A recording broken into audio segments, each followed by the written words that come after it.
Hey everyone, and welcome. Welcome to the live stream. We are figuring a lot of stuff out. If you missed our social post, we have a skeleton crew here in the office known as Steven and myself. So we are both on the stream and running it. We have people remoting into computers from home in order to make this possible and make cards pop up and whatnot. Is the audio working? I believe if you're watching this, let us know how it looks and sounds, and make sure we don't get 2 hours into this and then realize that you can't actually hear us. It looks like people are interacting with us. So we are officially in isolation, and we said day one in the title of this initially on the live stream. We've obviously been isolated for a little longer than that. There's a lot of people all over the world who are stuck at home or not interacting with very many people. Even I saw Steven this morning, and he was the first person I had seen besides my wife since last week when I saw Steven for the last time.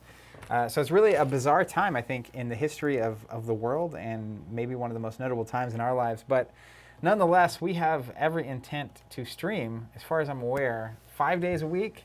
Yeah, as much as we can. It's what we can do. As long as this takes. That's what we can do. So that everyone watching at home, I mean, you get to hang out with us and hopefully just feel like you're actually getting to interact with people again. It's weird. If you guys listen to the podcast on Friday, this is a very strange time for everybody.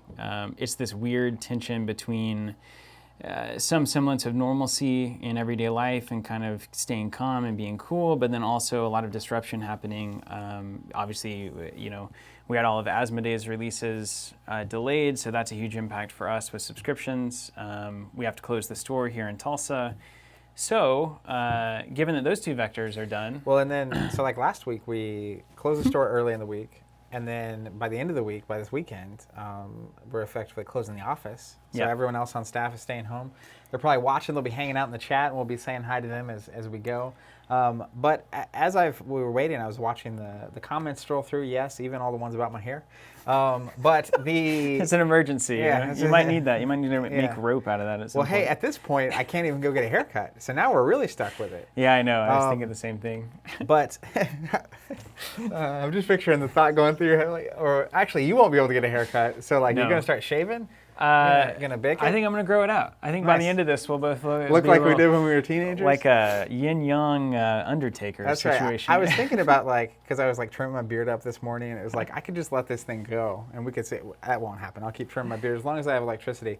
But the reality of something that's super cool, we were talking about this as we were running through all these technical issues before we got started, but I saw someone just comment, and I want to see if I can find it again real quick.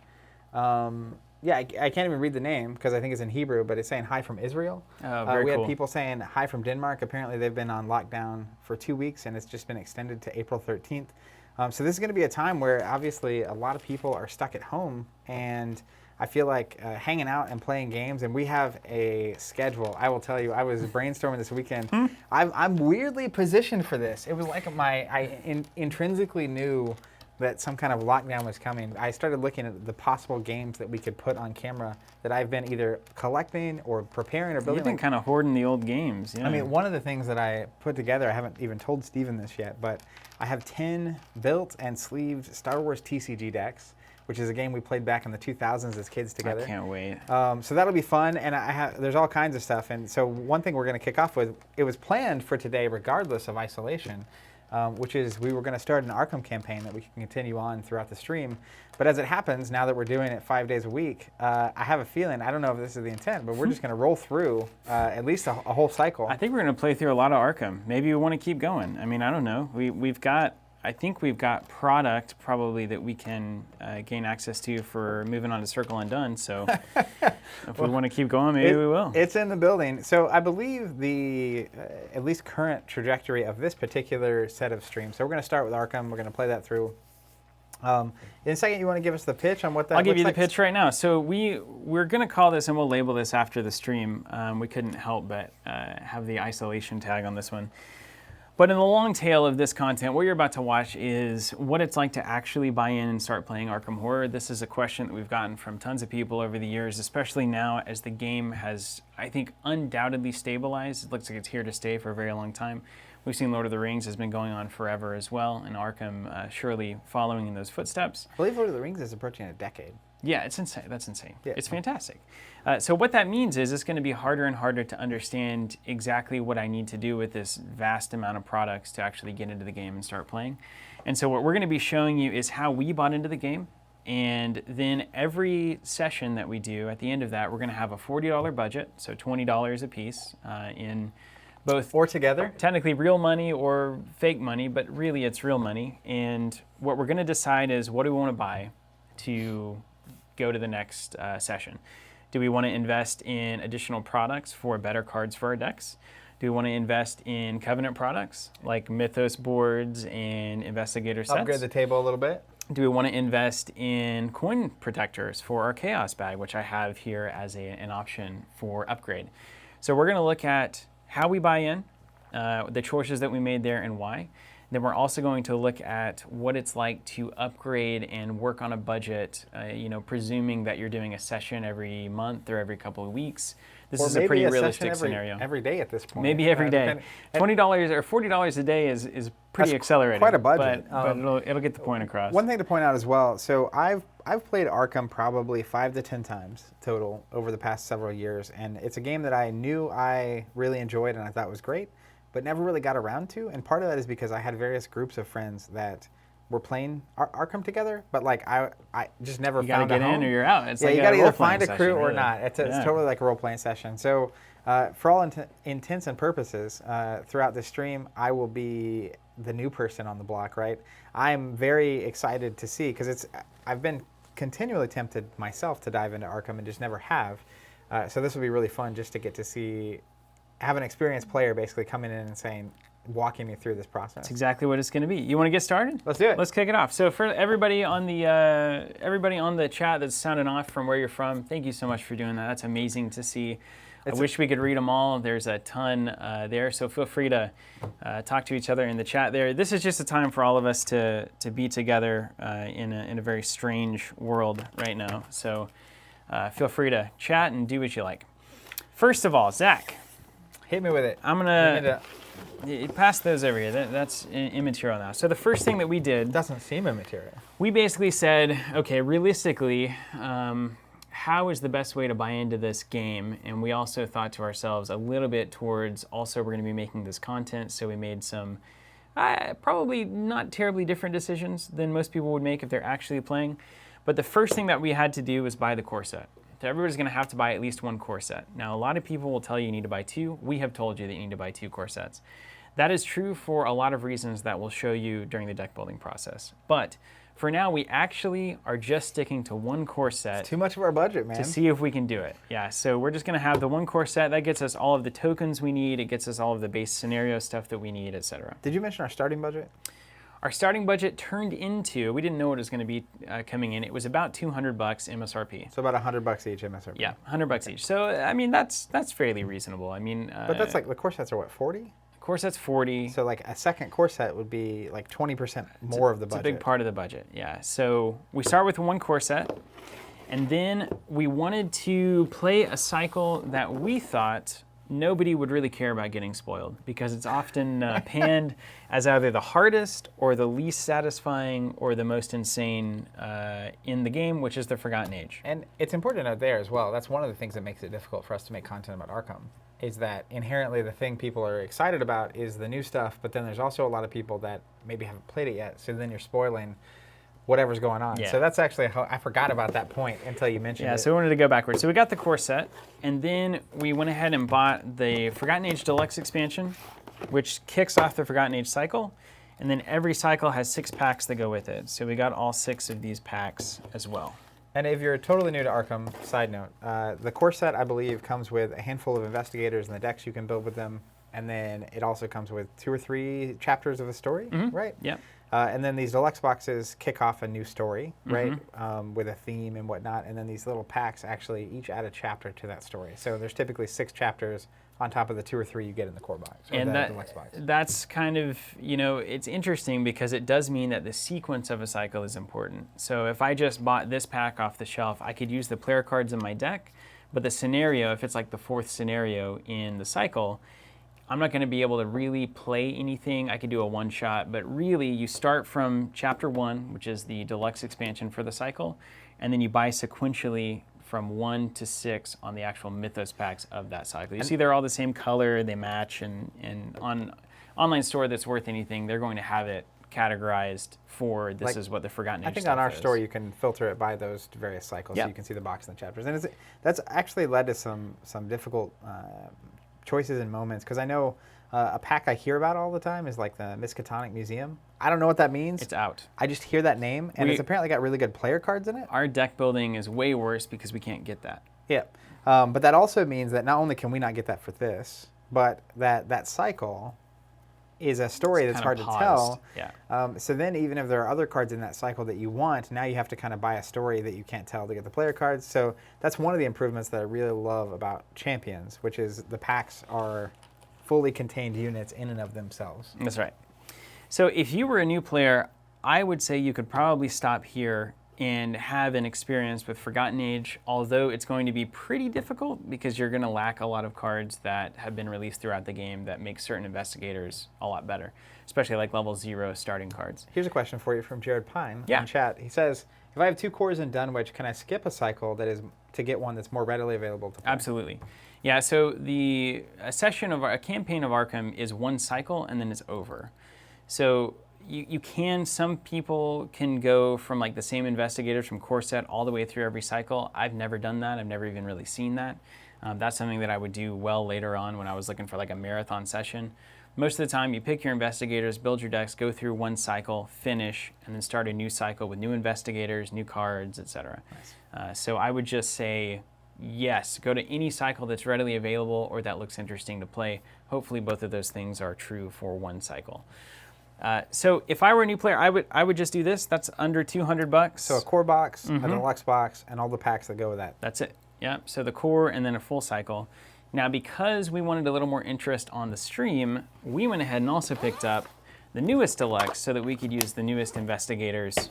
And this is the Dream Eaters expansion. This kicks off the Dream Eaters cycle. But what we're going to do is we're going to take 2 investigators from the Dream Eaters and put them through the Forgotten Age. So that's something else that's you need to know, is that you can bring an investigator from anywhere in the card pool and put them through whatever cycle that you want. And do you know offhand which number cycle the Forgotten Age is? Was it the second? I feel like it was the second or third. So we had Dunwich, which is the base one, then we had Carcosa, and then we had Forgotten Age. Cool. Yeah. So the latest one, which is the Dream Eaters, we're taking the characters from there, the investigators. And some player cards. And that's pretty cool, because as new characters Yeah. come back, you can revisit old stories and scenarios. Exactly right. And then secondary, because... Oh man, there's more. But wait, there's more. What we did from that point is, so because I'm a more experienced deck builder in Arkham, I went ahead and built Zach's deck for him to pay him back for the thousands of decks that he's built for me. But what I did is we're playing Mandy and Tony Morgan here. And Zach's going to dual class into Survivor, and I'm going to dual class into, I can't remember what it is. I think it's Seeker or the other one, Mystic. Do you need to get that? I don't know. Can you see if that's relevant? Yeah. I'll return. I got it. Yeah. You do your thing. So Mandy and Tony are going to be playing this, and what I did was I built the ultimate deck that I wanted if I had all cards available for Mandy and Tony. And then I looked at, is there a single pack that would give me key cards for those builds that I could buy? And so what I did was I looked at, I believe Wages of Sin was what I needed for a couple of cards that made my Tony deck way good, and then Secret Name for Mandy, because it has like Hawkeye Camera and one other card in it, Crack the Case, I believe. So we had a couple of packs just for the player cards to make the investigators that we were building, to bring their themes out and to make them a little bit better than they would otherwise be. So these guys are not only going to be waiting for us if we need to play Circle and Done later on. This is pack 1 and 2 of Circle and Done, so it gives us an easier start to that cycle. But right now what it's giving us is a couple of key player cards across the entire catalog that will allow us to make our investigators maybe good enough to handle Forgotten Age, but perhaps probably not. And that's it. So everything we bought here is a little over 200, if I remember the math correctly, and you don't need to go that heavy into it. I think you can stop at about 180, whatever this is. This is 30, 60, 90. 210. Okay, I got there you that. go. So what we're going to do now is we're going to bust these open, just as you would if you were getting to know Arkham at home. And Now, get I do have a started. question. Talk to the folks. I'll just get all this. The flow and the structure of Arkham, is it the case that you play the first scenario, right, the first chapter of the story? Basically, win, lose, or draw, you can go to the next thing. Yeah, most of the time. Like a lot of unless you're times you can unless you're exit, killed. And then if that happens even, don't you just come back but you are like weaker? Maybe technically. Is that the? I thought you like came back with like body, less health, less sanity. So you can get knocked out in the game, and that's where you lose your health or you lose your sanity. You come back with a trauma. There are also things in the game that will literally say you are dead, in which case you're dead. Capital D. There's no dead. coming back. Yeah, I'm with you. There's actually one really funny card. It's there's a card that basically allows you to do something really awesome, but then if it fails, you die. That sounds like my kind of card. Just so we're aware. Don't ever play it. Don't ever play it. No, Kovaxia, Zach has really never played this game before. I've played a handful of games, but I've definitely never played a campaign, and it's been 3 or 4 years of time. All right, so here's all the player cards from the core set, and I'm gonna work on my do you need me to do anything? getting while my we're doing camera. this? You So interactive chat. You want me to yeah. Talk to the folks. Yeah, hey, if you have questions, now is the time. Let's see. David says, is the stream choppy for anyone else? Mostly looks fine, but occasionally has a hiccup. I don't know. I'm sure bandwidth across the world is pretty weird right now. Okay, there's the survivor cards. And Jared says, if you're a dead, I think you can join the next scenario with a new investigator. Yeah, that sounds right. Sounds good. Okay, so there's all of that. And that's really it. So everything, all the cards, Zach, from the core set, player side, I'm going to switch the shot. Can you guys tell me if this looks good? And hopefully it actually switches. We'll find out. Does this all look okay to everybody? Can I get a sound off Take a second. from people to make sure that it's working The wizard that effectively? climbs library says, no chops, all good. David Leiberg says, yeah, super chat.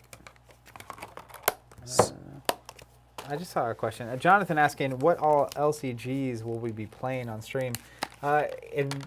We will see. There's a lot of games that might hit the table, and it really also depends on how long this goes on. Everything I'm reading is saying months, not weeks, but I feel like every couple days the status of everything changes. So if we have long enough, well, pretty much every game I own is probably going to end up on the table. Rafe says, looks great to me. All right, What up, Rafe? Hope you're doing well. We're coming back. Ryan Roper says it's very zoomed in. Yeah, we'll see. We'll see if we need to maybe zoom it out. Okay. Daniel says too zoomed in. Too zoomed in. Okay. Michael says, when are you getting into Decipher's Lord of the Rings TCG? So that's actually in my that's in my list. I haven't actually sorted and built. I have decks that are mostly built, but that's also in storage at my brother's house. So less likely because I'd have to interact with people I haven't interacted with since the lockdown, but also possible. It's in his that's a long story. It's in a house where he's not at right now. So it's definitely possible. I thought that game was great. We are going to get weird. Yeah, I mean, like I said earlier, I have my Star Wars. I have 10 Star Wars TCG decks built, plus all the binders. So technically, we could play and like look at cards, and you'd be surprised, by the way, the amount we learned since the time we played that about card games in general. You think we'd be a lot better, huh? Yeah, I was looking at cards and I was like, how in the world did I never use it? Because I remember enough about the game to understand it. But yeah, and there's some games I'm really wanting to play that are old, and we're gonna get Swords and Strongholds on the stream finally. That's 100% happening. Yes, I believe that's what we call either beer or tea time. Maybe we should do that. Yeah. I almost brought some tea today. That's the coffee. That's coffee time right there. It's like we're gonna make some coffee and play some Swords and Stronghold and talk about high-minded things we used to care about before the world entered panic. All right, City of Archives, number 4. Now, Zach, I got to tell you, this is one of the harder scenarios or campaigns. So be prepared. All I know is that my to suffer. longtime friend and Arkham Horror LCG savant and community famous person, Ben Comstock, was commenting earlier when we said it was Forgotten Age that also known as his favorite cycle So Ben's an expert. I mean, he's all over that Facebook group too. If you guys, I've been told that he's the man. he's basically. the guy. He's the guy. Okay, here's all the cards. So isn't this insane? This is let me array this in a way that's pleasing. Retro Daniel says, "Are you guys worried at all about TFA? Forgotten Age. TFA to me is The Force Awakens." I am worried then. But he said being basically the worst campaign for newer players. Yes, but Zach's a veteran game person, you know. I've played not worried about a few it. games in my day. Not Someone's worried saying, about it is it at all. confirmed that the new Arkham product is going to be standalone player decks? That's the rumor. There was an Instagram No, post. it was a post. They posted that was it. It but was it was everywhere. in text. It didn't really explain what was going on. Well, you know, We'll see. They're supposed to say something this week about it. Maybe they should send us some. that'd be nice. Okay, here's what we're gonna do, Zach. We're gonna go through. I'm going to separate out the cards that matter. Popmon says, tell Ben I have a bound copy of the family tree for his surname back to 1630. Fascinating. All right. Andy Hutchinson says, hey, Andrew, we have royalty in the house. I'm Oh, Navarro. Oh, Navarro. Hey, Andrew. I just saw the Andrew Navarro name pop up. Former head of studio at Fantasy Flight Games, former art director and customer service associate, and any number of titles. We did a podcast for them a couple months ago that's probably worth a listen if you're at all curious about the name. So here's also a fascinating piece of this puzzle, Zach. Two things I have to mention before you say that. Fascinating piece of the puzzle. Don't lose that thought. I won't. One, because these chats are going crazy, so I'm going to lose it if I don't answer this. Frank is asking, is there a streaming schedule for the week? Not yet. It's going to be a lot of Arkham for at least the first couple days. We might end up posting a schedule. It's a bit organic, though. We'll probably get to a point where we're ready to move on from a game, and then we'll move to the next thing. But I'll see if we can't put something together. The other thing was... Assuming we stay healthy, too. Well, that's the fundamental assumption of all this. And then even if we don't, hopefully we make it through. And then we come back. Hopefully. And then we're both just fine because we dealt with it. Yeah. But yeah, if either of us start showing any signs, we're going to go into heavy lockdown mode. So we've been around each other the entire time. We were when it really started going crazy, we were together at Gamma and Reno. Yeah. And now, I don't know about you, but I'm effectively down to seeing you and my wife. Yep, me too. It's a very tight circle. More like a triangle, really. What were you saying? I'll get into the greater theory here in just a second. Okay, Louis Knight asking, what investigators are you guys playing as? So we're going to test the pops real quick. This is a good chance. I'm playing Tony, and if Bryce can hear me at home on the old switcheroo, pop that card up. I don't know what it does. Is he around somewhere? Do you have him yet? Yeah. That way I can read him. It's just going to be, I'm just going to have to get these sorted. So this is, what you're witnessing too, this is the part of Arkham that everyone's going to be way overwhelmed by if you don't know what's going on. So we might be able to speak to that here in just a second.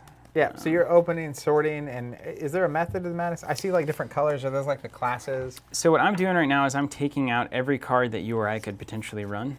So that's level 1 events and whatnot for you for Survivor, and then level 0 as well. If you'll read, I'll get you your card, and people can see it if it's up on the thing. Basically, they released a bunch of dual class investigators in this latest expansion. That means they can play 2 colors. Yeah, so they can play 2 colors, but they can only play events and skill cards from the secondary, and only up to level 1. So basically, I'm pulling out everything that fits into that category. And yeah. we're both playing dual class citizens? We are, yeah. Because we'll get to really utilize our entire collection, given that we spent so much on it. 10 Thippic must be talking to you. He says, I really love your hair like crazy. Mine? I don't know. It's got to be you. Are you I kidding? don't know. You're the only one with notable hair. That's Mine is like a normal person's hair. Yours is not a little bit more exciting than that. Oh, so good. Jonathan H. says, I need to make a a coffee cup with some of my favorite cards, like you have, Zach. I'm thinking Lord of the Rings LCG though, instead of Star Wars. Yeah. So this was a gift from someone online. It randomly showed up. You have an Ewok cup somewhere around here. It's back, we also have a couple more there, over here. Yeah. But I've gotten a lot of positive comments on the fact that I have a Raylo coffee mug. Not surprising, honestly. Not surprising. King of Donata. Zach, toying with anything interesting with covert missions? Absolutely. That's the latest Destiny set for anyone that's unaware, and that is likely a game that at some point will get on the table. I know we're excited to play the Death Star objectives. That'll be fun, and then probably take a look at a couple of the decks I'm actually considering playing for, hopefully, maybe someday, the World Championship that is TBA, to be TBD on the date. Got pushed back. Atmosphere says, hey all, from Twitch, what's happening? Okay, that's what I needed there. A survival knife. Man, this does bring a lot of good cards. Inveigle says, I wish that Arkham Horror LCG had pre-made decks like Magic had back in the day. So to that point, I think that we kind of got announced last week that the next new type of product coming out for Arkham is actually a set of investigator decks that are pre-made, pre-purchasable. I mean, how fast would this go comparatively, right? It's so like much faster. Here's your 5 characters, choose one, jump in, start playing. So I think that's exactly what this is trying to address. And it's something that Champions really got right. You can buy, when it's available, you can buy hero packs like Captain America and just immediately start playing. Okay, good. Now what I've also done, and this is just a great resource for anybody looking to get into Arkham. ArkhamDB is where it's at, arkhamdb.com. That really allows you to not make any deck building mistakes. It has all the latest taboo adjustments, which is like the errata and restricted lists and that kind of stuff for the game. So I went ahead and just built the decks ahead of time, and now that I actually have the product, I can go in and I'm gonna reference those decks and start adding things. So here's your investigator, Zach. Oh, I can finally read them. All right, Bryce, if you're listening, this is a nice test. Ooh, I'm a bounty hunter? That's Come what I'm on. saying. Tony Morgan. I knew you the loved character. it. I'm going to start with the lore. So on the backside of these cards, there's some basic information in a paragraph. Deck size of 30. Secondary class. At deck creation, choose Guardian, Seeker, or Survivor. What's the fourth one? Guardian, Seeker, Survivor, Rogue, yeah, which is what you are. So the character is a class. You are a rogue, yeah. You see You the don't even green get a symbol, pick. yeah. You always start as a certain class. So deck building options, rogue cards, level 0 to 5, neutral cards, level 0 to 5, up to 10 level 0 to 1 events and or skills of your chosen secondary class. So I assume cards have a level, and this is basically saying 0 to 5 rogue, 0 to 5 neutral, and then 10 of my choice, 0 to 1 events or skills of my secondary class. That is correct. So most investigators are going to be able to run their full gamut. Everything goes up to level 5. So you can run all level 5 rogue cards and level 5 neutrals. And then most investigators have a secondary weird thing. So maybe they can pick up inside events from other classes, or maybe they can pick up level 0 from other classes or whatnot. Right. So you're just basically a rogue that can get a little bit of survivor antics. I thought you'd particularly like it because it allows a little spice rather than fundamentals. It's a lot more of a... Well, Hail Mary action. It's a lot more Hail Hail, yeah. middle. You know the survivors know everything about Hail Mary. You know me well. You know me very well. Okay, so then deck building requirements. Do not count towards deck size. Bounty contracts. 2 copies of Tony's 38 Long Colt. Coming at you.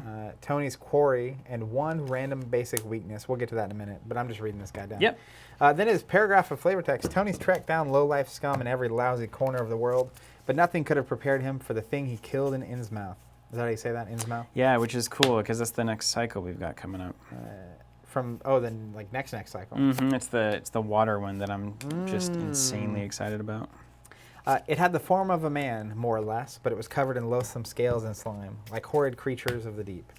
It stank of salt water, rotten fish, and blood. He should have let it go when it dove into the river, but he'd never let a bounty escape before, and he wasn't about to start then. Ever since, he's found a new kind of dirtbag to hunt.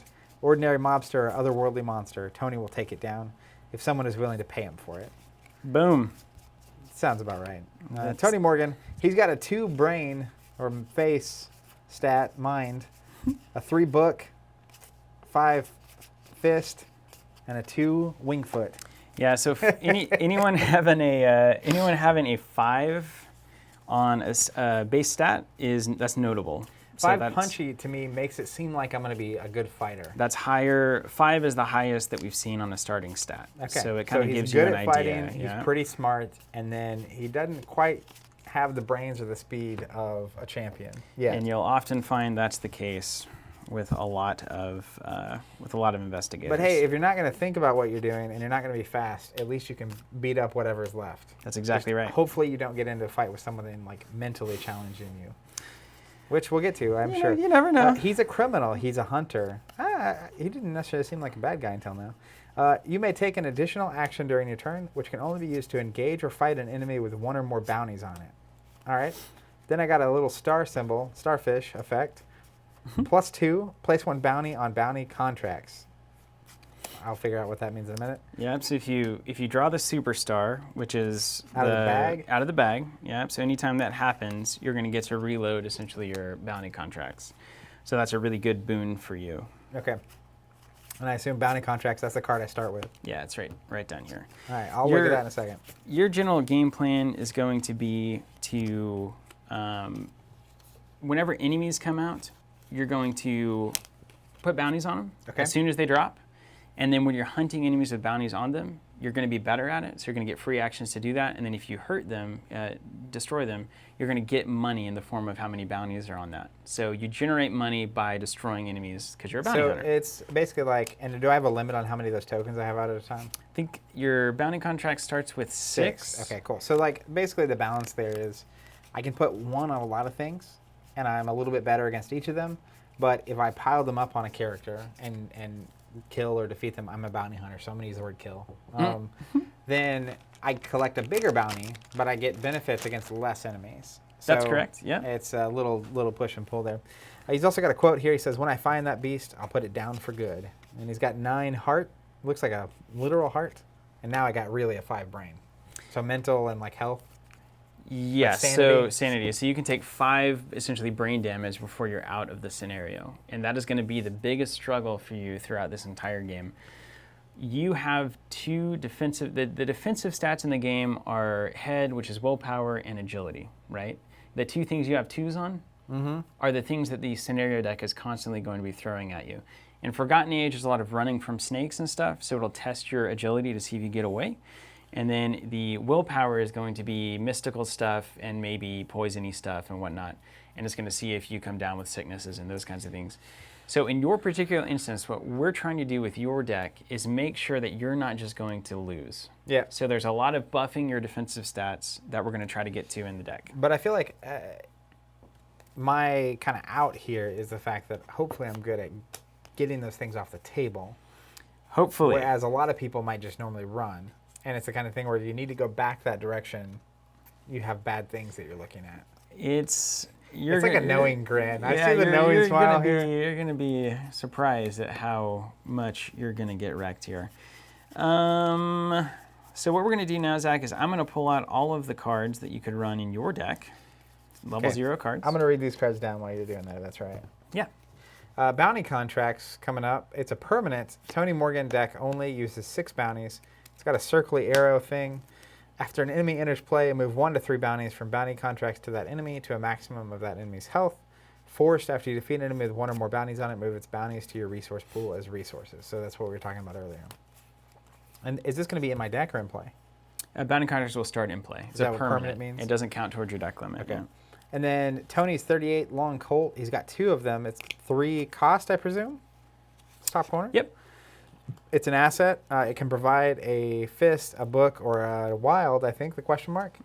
On the left for when we're doing those kind of tests. You're doing a skill test. Yeah. I do seem to remember that. It's an item, a weapon, a firearm. Tony Morgan deck only uses 3 ammo, so 3 ammo tokens go on it. So it starts with 3 bullets, basically. Is the circly arrow an action? Circly arrow is like an immediate...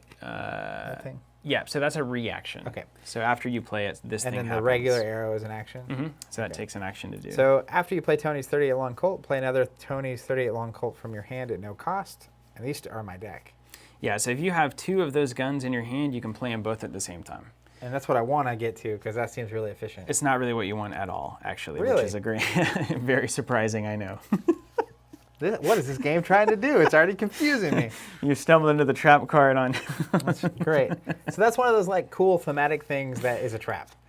Yes. I'm familiar with these games. Yeah, and whenever we get to the discussion period of why that's a trap, you will fully appreciate it as somebody who has a big brain. A big brain. All right, and then he can take an action, spin an ammo off of the Colt, I assume. A fight, I get +1. Is the fist fight or physical or? Yeah, you say physical or physical is fine. +1 physical for each bounty on the attacked enemy. This attack deals +1 damage. If this attack defeats an enemy with one or more bounties on it, place 1 bounty on bounty contract. So if I use the guns, I can reload my bounty contracts and keep that a train rolling. Keep the moment happening. Then I also have a little card called Tony's Quarry. It's a weakness. Ooh, it's my weakness? Yeah, so when you draw it, basically a monster shows up. Oh, the thing I was talking about. That's the thing that you're hunting. So this is a little side quest that is annoying for you to have to do. It reminds me of like some creepy things in like Scooby-Doo. That's not unreasonable. Yeah, 100%. It's they were called Sahuagin, I think, was kind of what they were in D&D, in the Monsters Manual. Yeah, that's beyond me. I wasn't allowed. Snack saying, hey guys, we're building Tony decks. So we're starting an Arkham Horror campaign. We're going to be playing through Forgotten Age with investigators from the Dream Eater cycle. And we're starting with a $200 budget. We're buying packs as we go, and after every session, I think we're going to spend $40 on anything. Could be packs and cards or components or tokens that we make or whatever. That's right. And just kind of demonstrating what it's really like to dive into this game. Forgotten Age is often regarded as a challenging story to get for new players. So we'll see if that's true, because I am pretty new. I am playing Tony. We'll get to Steven's Investigator in a second. Did you happen to see, speaking of Scooby-Doo, which I watched a lot as a kid. I like where this is going. So it's weird. I always thought I didn't like horror, but then as a kid, now I'm looking back, I love Scooby-Doo, and I also loved the Goosebumps books. Nice. Yeah, So- Goosebumps were awesome. Yeah, so actually, as it turns out, I think I really liked horror. I just didn't like horror movies because they were Scary. I was sheltered and they were scary. But the thing I want to mention about all that is that, because I also love Stranger Things. Scooby-Doo, though. You remember that game that we played that John Wilson loved? It was House on Haunted Hill. It's on a it's on the shelf over here. Yeah. They're doing a Scooby-Doo edition of that. No way. Which is hilarious. That's actually really great. Yeah. Good for them. All right. Tony's Quarry is my weakness. And is this my weakness, or do I also have a basic weakness? You also have a basic weakness. 2 weaknesses. That's a lot. You've got a signature weakness and you got a basic weakness. Yeah, and let me tell you especially why that's bad, because during the end of the phase or the end of the round, you're going to draw a card and gain a resource. So your weakness not only gives you something annoying to deal with, but it also robs you of that card because it could have been a useful card and Your now it's a only bad card. card. Woo. So it's your only card, yeah. Now you can draw for your turn, but... Yeah. It's got a 4/3/1 on the top. I guess we'll get to that at some point in the future. Humanoid monster, deep one. Spawn, location farthest from Tony Morgan. Aloof. Aloof means you can walk by it, it's not going to engage you. Forced. After Tony's Quarry enters play, place 1 Doom token on it, or Doom on it. Then place 1 resource on it from the token pool as a bounty. So it automatically has a bounty on it, so you can hunt it normally, and it has a Doom, and that Doom's going to contribute to us losing based on the agenda advancing.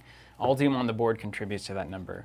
So if you don't hunt it down, it's going to contribute 1 Doom until it's gone. Well, I'm going to be honest with you. If this card ever flips, my only objective at that point is going to be hunting this down based on the flavor of my character. Yeah, well, we'll see what the snakes have to say about that. It doesn't matter. Till death do us part. Literally. All right, so that's the rundown on the forced Tony cards. And we're here. How are you doing? We're here into deck building right now. These are the last of the cards. The cards. That's what it says on the cards. Niccolo, great giving us some positive feedback here. Love the concept of this stream. Fresh pack opening, nothing like it. Yeah, we're just going through it like actual players. I mean, this is what it's like. You just gotta. You have this phase. Get in here and sort it. I've been doing so much of this recently. Not for this game, but for old games that I'm organizing and getting together. It's unreal. Okay, Zach, here's what we're gonna do. So I'm gonna lay out your potential cards. Can you separate these into, you'll see in the top left corner, let's pull up. Is that the experience level? A card that I know you're going to play. Backpack. We should have that, Bryce. We should have backpack. So in the top left corner, you see asset. So separate these into assets, events, and skills. Okay. These are like card types. And I'm going to do the same thing, and we're going to basically build your deck on the fly. So here's my asset pile. Here's my event pile. Okay. Some good questions coming through real quick that you can probably help us with, Mr. Woolley. Where is it at? Where is it at? These comments. You guys are awesome. Please keep commenting like this. Spirit Reacher, can we expect announcements of any new Arkham LCG compatible tidbits? Yeah. Well, maybe not expect an announcement. We've kind of the whole world is slower now, even on the supply of acrylic and those kinds of things. We're running into issues there. So we do have plans. I don't care about color when I'm doing this. No, we do have plans. I will tell you that. Let's see. Did Steven have the Arkham DB links to these decks? I can make those public. Yeah, let me do that on my phone. Oh, you actually built them already? Yeah, they're in there. Great. So when you do that, I can post a link. This Tony deck is a variant of the one that we built on Drawn to the Flame. I hope I said that right. I know there's two Mythos, but yeah, Drawn to the Flame. And Zach's going to be playing basically a worse version of that deck because we don't have the full, we don't have all the cards that we need. Here's a really good question. Are you required to build a new deck every time you play? Or do you build one and play through the 7 boxes? You could do that. I think you build one and play through a cycle, right? You play through a cycle, so when you start a new cycle, you don't have all of your experience cards still in your deck unless you come up with a weird variant that allows you to do that. So every time you start a new cycle, it's an opportunity to build a new deck. But technically, you could rip all the experience cards out, put the original level 0 cards in, and then do it again, do it again, do it again. And part of the game, though, is that every scenario you gain experience that you use to tweak your deck. Yep. Yeah. And, okay, these are our experience cards. All right, so you got this separated? Yep. So let's start out. But we need to pull up the deck. You actually have a list built. I forgot you'd already done that. But I also have it in my head. In my head. So, Zach, let's pull up Crystallizer of Dreams for the people. All right. This is the card that this deck is going to have a lot. It really is the driving force of your deck. There's a couple of reasons that I like this card for Tony. That art is awesome. Yes. Step 1. Now, one is that it's going to allow you to get maximum value out of the cards you're splashing from Survivor, which is you can splash events and skills. And so the Crystallizer is going to allow your events that you're bringing in from Survivor to also contribute to later skill tests. You're going to get 2 uses out of those events. Okay. One as the event, and then the other one as a skill contribution to the test that you want it on. So I'm going to go ahead and read this real quick. Yeah, please do. So Crystallizer of Dreams, it's got 1 cost asset. It can provide a mental... mental something? Yeah, the skull icon is, mental. You can say willpower is technically Item, correct. relic. As an additional cost to put this card into play, you must search your bonded cards for 1 copy of Guardian of the Crystallizer and shuffle it into your deck. And so these look like weaknesses that come into your deck. Yes. Which we'll get to that in a second. Then as a reaction, after you play an event, attach it face down to Crystallizer of Dreams instead of discarding it to a maximum of 5 attached events. Attached events may be committed to skill test as if they were in your hand. So that's what you're saying. I can play it as an event, it gets attached, and then I can commit it to a skill test later. Yeah. And there's 2 of these in the deck, which then means in my little sideboard there's 2 of this Guardian of the Crystallizer weakness cards. It's bonded to Crystallizer of Dreams. Hunter, what does Hunter mean? So Hunter means that during the enemy phase, that is going to move towards the nearest investigator unless it specifies what it actually is going to hunt. So it says prey, not like... prey, but like prey. Hunting. So what is its prey? Investigator with a Crystallizer of Dreams only. So it's going to hunt you because it's trying to kill you because it knows you have the relic. Guardian of the Crystallizer enters play exhausted. Cool. So it won't move on its first turn, right? Forced, if there is no Crystallizer of Dreams in play, set Guardian of the Crystallizer aside out of play. Right on. And look at those creepy, jellyfish looking things. So you do 3 damage. If you look at the Guardian here, it's 3 fight stat, 3 hit points, and 3 to evade it. And when it damages you, there's a little heart icon and a sanity icon. So when it attacks you, it's going to do 1 health and 1 sanity's worth of damage. Okay. Now, I like this for Tony because your whole shtick is fighting things. And giving your own deck a way to make sure that you have things to trigger your bounties is good because some scenarios you're going to have nothing to fight. And so your deck kind of starts sputtering around. So it basically gives me... I know there are certain enemies that could come out for me to go after. You're kind of uniquely ready to handle more enemies. That so makes a you lot can of sense. handle the weakness That's very of cool. Crystallizer. Plus, I love that art. the crystallizer of dreams art. Someone asking me what I'm most excited about diving into Arkham. Honestly, it's just a game I've been on the periphery of so long, and I hear about constantly because of you and Robert, and then Ben and Tim and Matt. It's literally all around me, people playing this game. And also, I think something like Stranger Things opened, and even recently getting into some movies that I'm into. This used to not necessarily be a vibe or a theme I was into, and more it's becoming something I'm interested in exploring. So I'm really excited about this. All right, so I'm going to see. Tell me, I'm going to go to the close-up shot, and then I'm going to hop over to the preview monitor and just kind of get that sorted out. Zach, what I'm showing you here and the people is a number of event cards that have double icons. Okay. So those are good. When you play this card, it's going to go to your crystallizer. And then I can use it as a +2. So you can get +2 to your willpower test. And these are all going to go to my deck. Yes. Now, this is where the crystallizer thing starts to work, is that if you have events that have good icons, then crystallizer gets a lot better. So like Live and Learn is a wild, so you can get +1 on any test from the crystallizer. So I'll just start reading some of these cards and checking them out. Yeah, please do. This whole stack is going to come into my deck? Yeah, presumably? it should. We're gonna make some choices. But all right, I'm just going to read starting with Dumb Luck. So it's a 2-cost event that provides 2 wing foots. Agility. Dumb Luck. It's a red card. What is Rogue red? Rogue is... No, Rogue's green. No, that's Survivor, yeah. Red is Survivor? For reference? Red is Survivor, yeah. Okay. It's Fortune is the type. Fast, does that mean it doesn't... I could go again or something? Fast means it does not take an action. Okay. Play after you fail a skill test by 2 or less during an evasion attempt against a non-elite enemy. This seems like it would be something that would keep me from getting smoked by some snakes. That would help. Place that enemy on top of the encounter deck. So basically, if you fail an evasion, you get to just put an enemy right on top of the encounter deck. Okay. That seems pretty okay. They leave play, right? For now. The next card is Perseverance. It's a spirit type. Cost 2. It gives me 2 mind, or I think mind, or you said a word. Willpower. There it is. Willpower. It's also fast. I see a trend here. Play when you are assigned damage and or horror that would defeat you. Cancel up to 4 of that damage and or horror. Again, 2 resource icons and preventing me from just getting smoked. Preventing me from death. That's right. I don't know which ones you had. I've done these, but I'll keep doing your thing. Next up, we have Live and Learn. Also spirit. Fast. Play after a skill test you failed ends after resolving all effects from the failed test. Attempt that test again. You get +2 skill value. That seems pretty good. So I play it, get +2, and then also it's a wild that can contribute if it's on the Crystallizer of Dreams. Correct.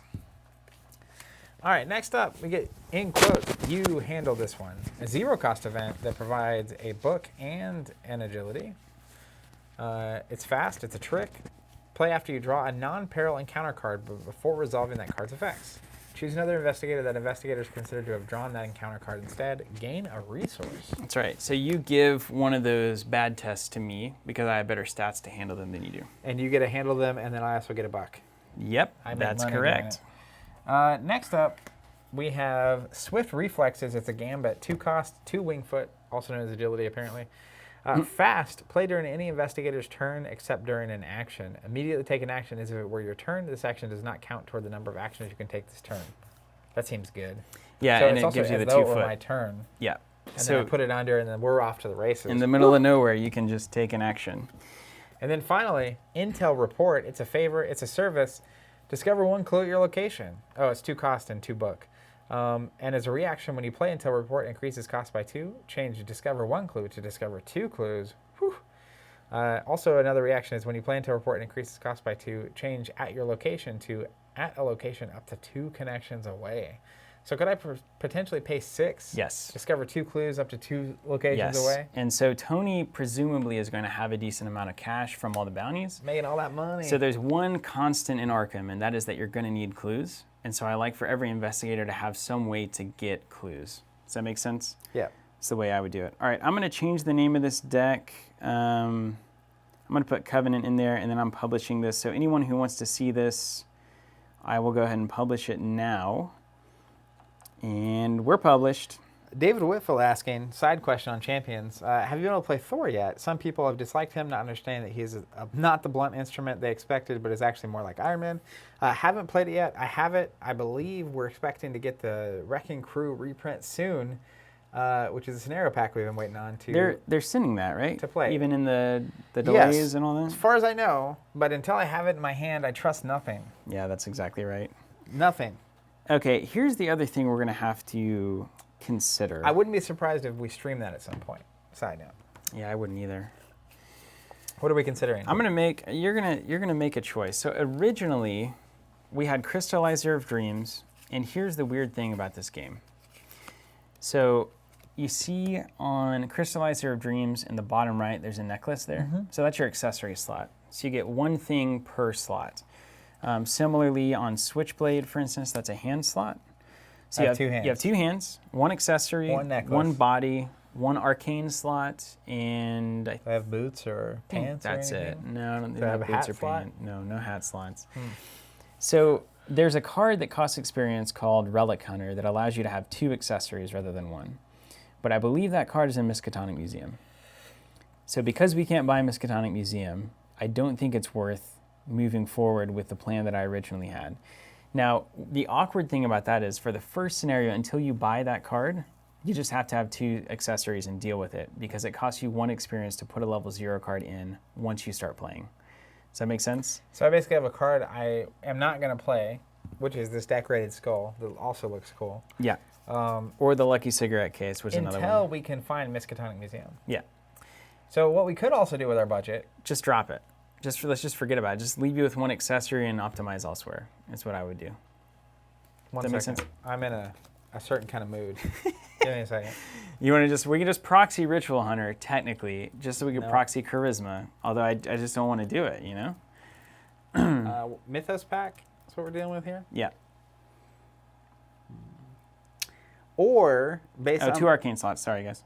Based on my quick eBay search... We can't pay $25. We're not going to burn our budget on that. $23 for the most important pack in the game. Not just for 1 accessory. We can't do it. We're going to adapt. All right. Thrive. Overcome. So how many of those come in a pack? I think you get 2 per pack. And 2 go in the deck, I presume? Yeah. Well, 1 goes in the deck, but I also would probably take 1. All right, I'm going to build the deck that I have here for you. Why don't they make an alt-art promo of that one? Send it our way.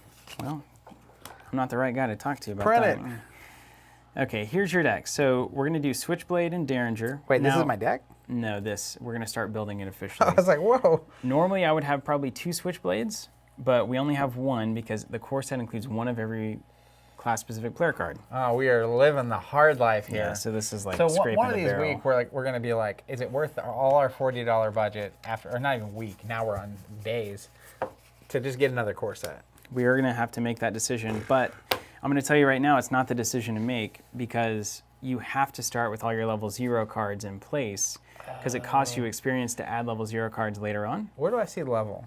Anything that doesn't have a pip here is level 0. Can I see something with a pip? Yeah. That. 3 pips. That's the 3 experience. little dots. Uh-huh. Okay, I got it. Yeah. So that's the weird thing about Arkham. Now we can not play by that rule, which sometimes we've been known to do, but Wayne asking, why am I looking at eBay? Don't you have an FLGS? We're in the FLGS. we just can't get the pack. But the pack's out of print, apparently. All right, so we've got your Colts, Switchblade, Derringer, and Flashlight. So you want to make sure you can kill things. We've got the Crystallizer of Dreams, which is the point of the deck. That makes a lot of sense there. We're going to give you 2 backpacks to search out your Colts. That's there. We're going to give you 1 Leo, the quintessential rogue ally. It just gives you an extra action every turn, but it's very expensive. We're also going to give you... The Louisiana Lion is great. I thought you'd love him. We're also going to give you a bottle of whiskey because you're going to need it for your brain test. It makes you more excited. Tennessee Sour Mash. Yeah. I'm telling you, this is going to be a hoot and holler and good time. All right, and then... If I'm going to keep playing Tony, I might have to bring some whiskey. Well, you know, in tough times call for tough decisions here. Now, where is there should be core set cards is what I'm looking for now.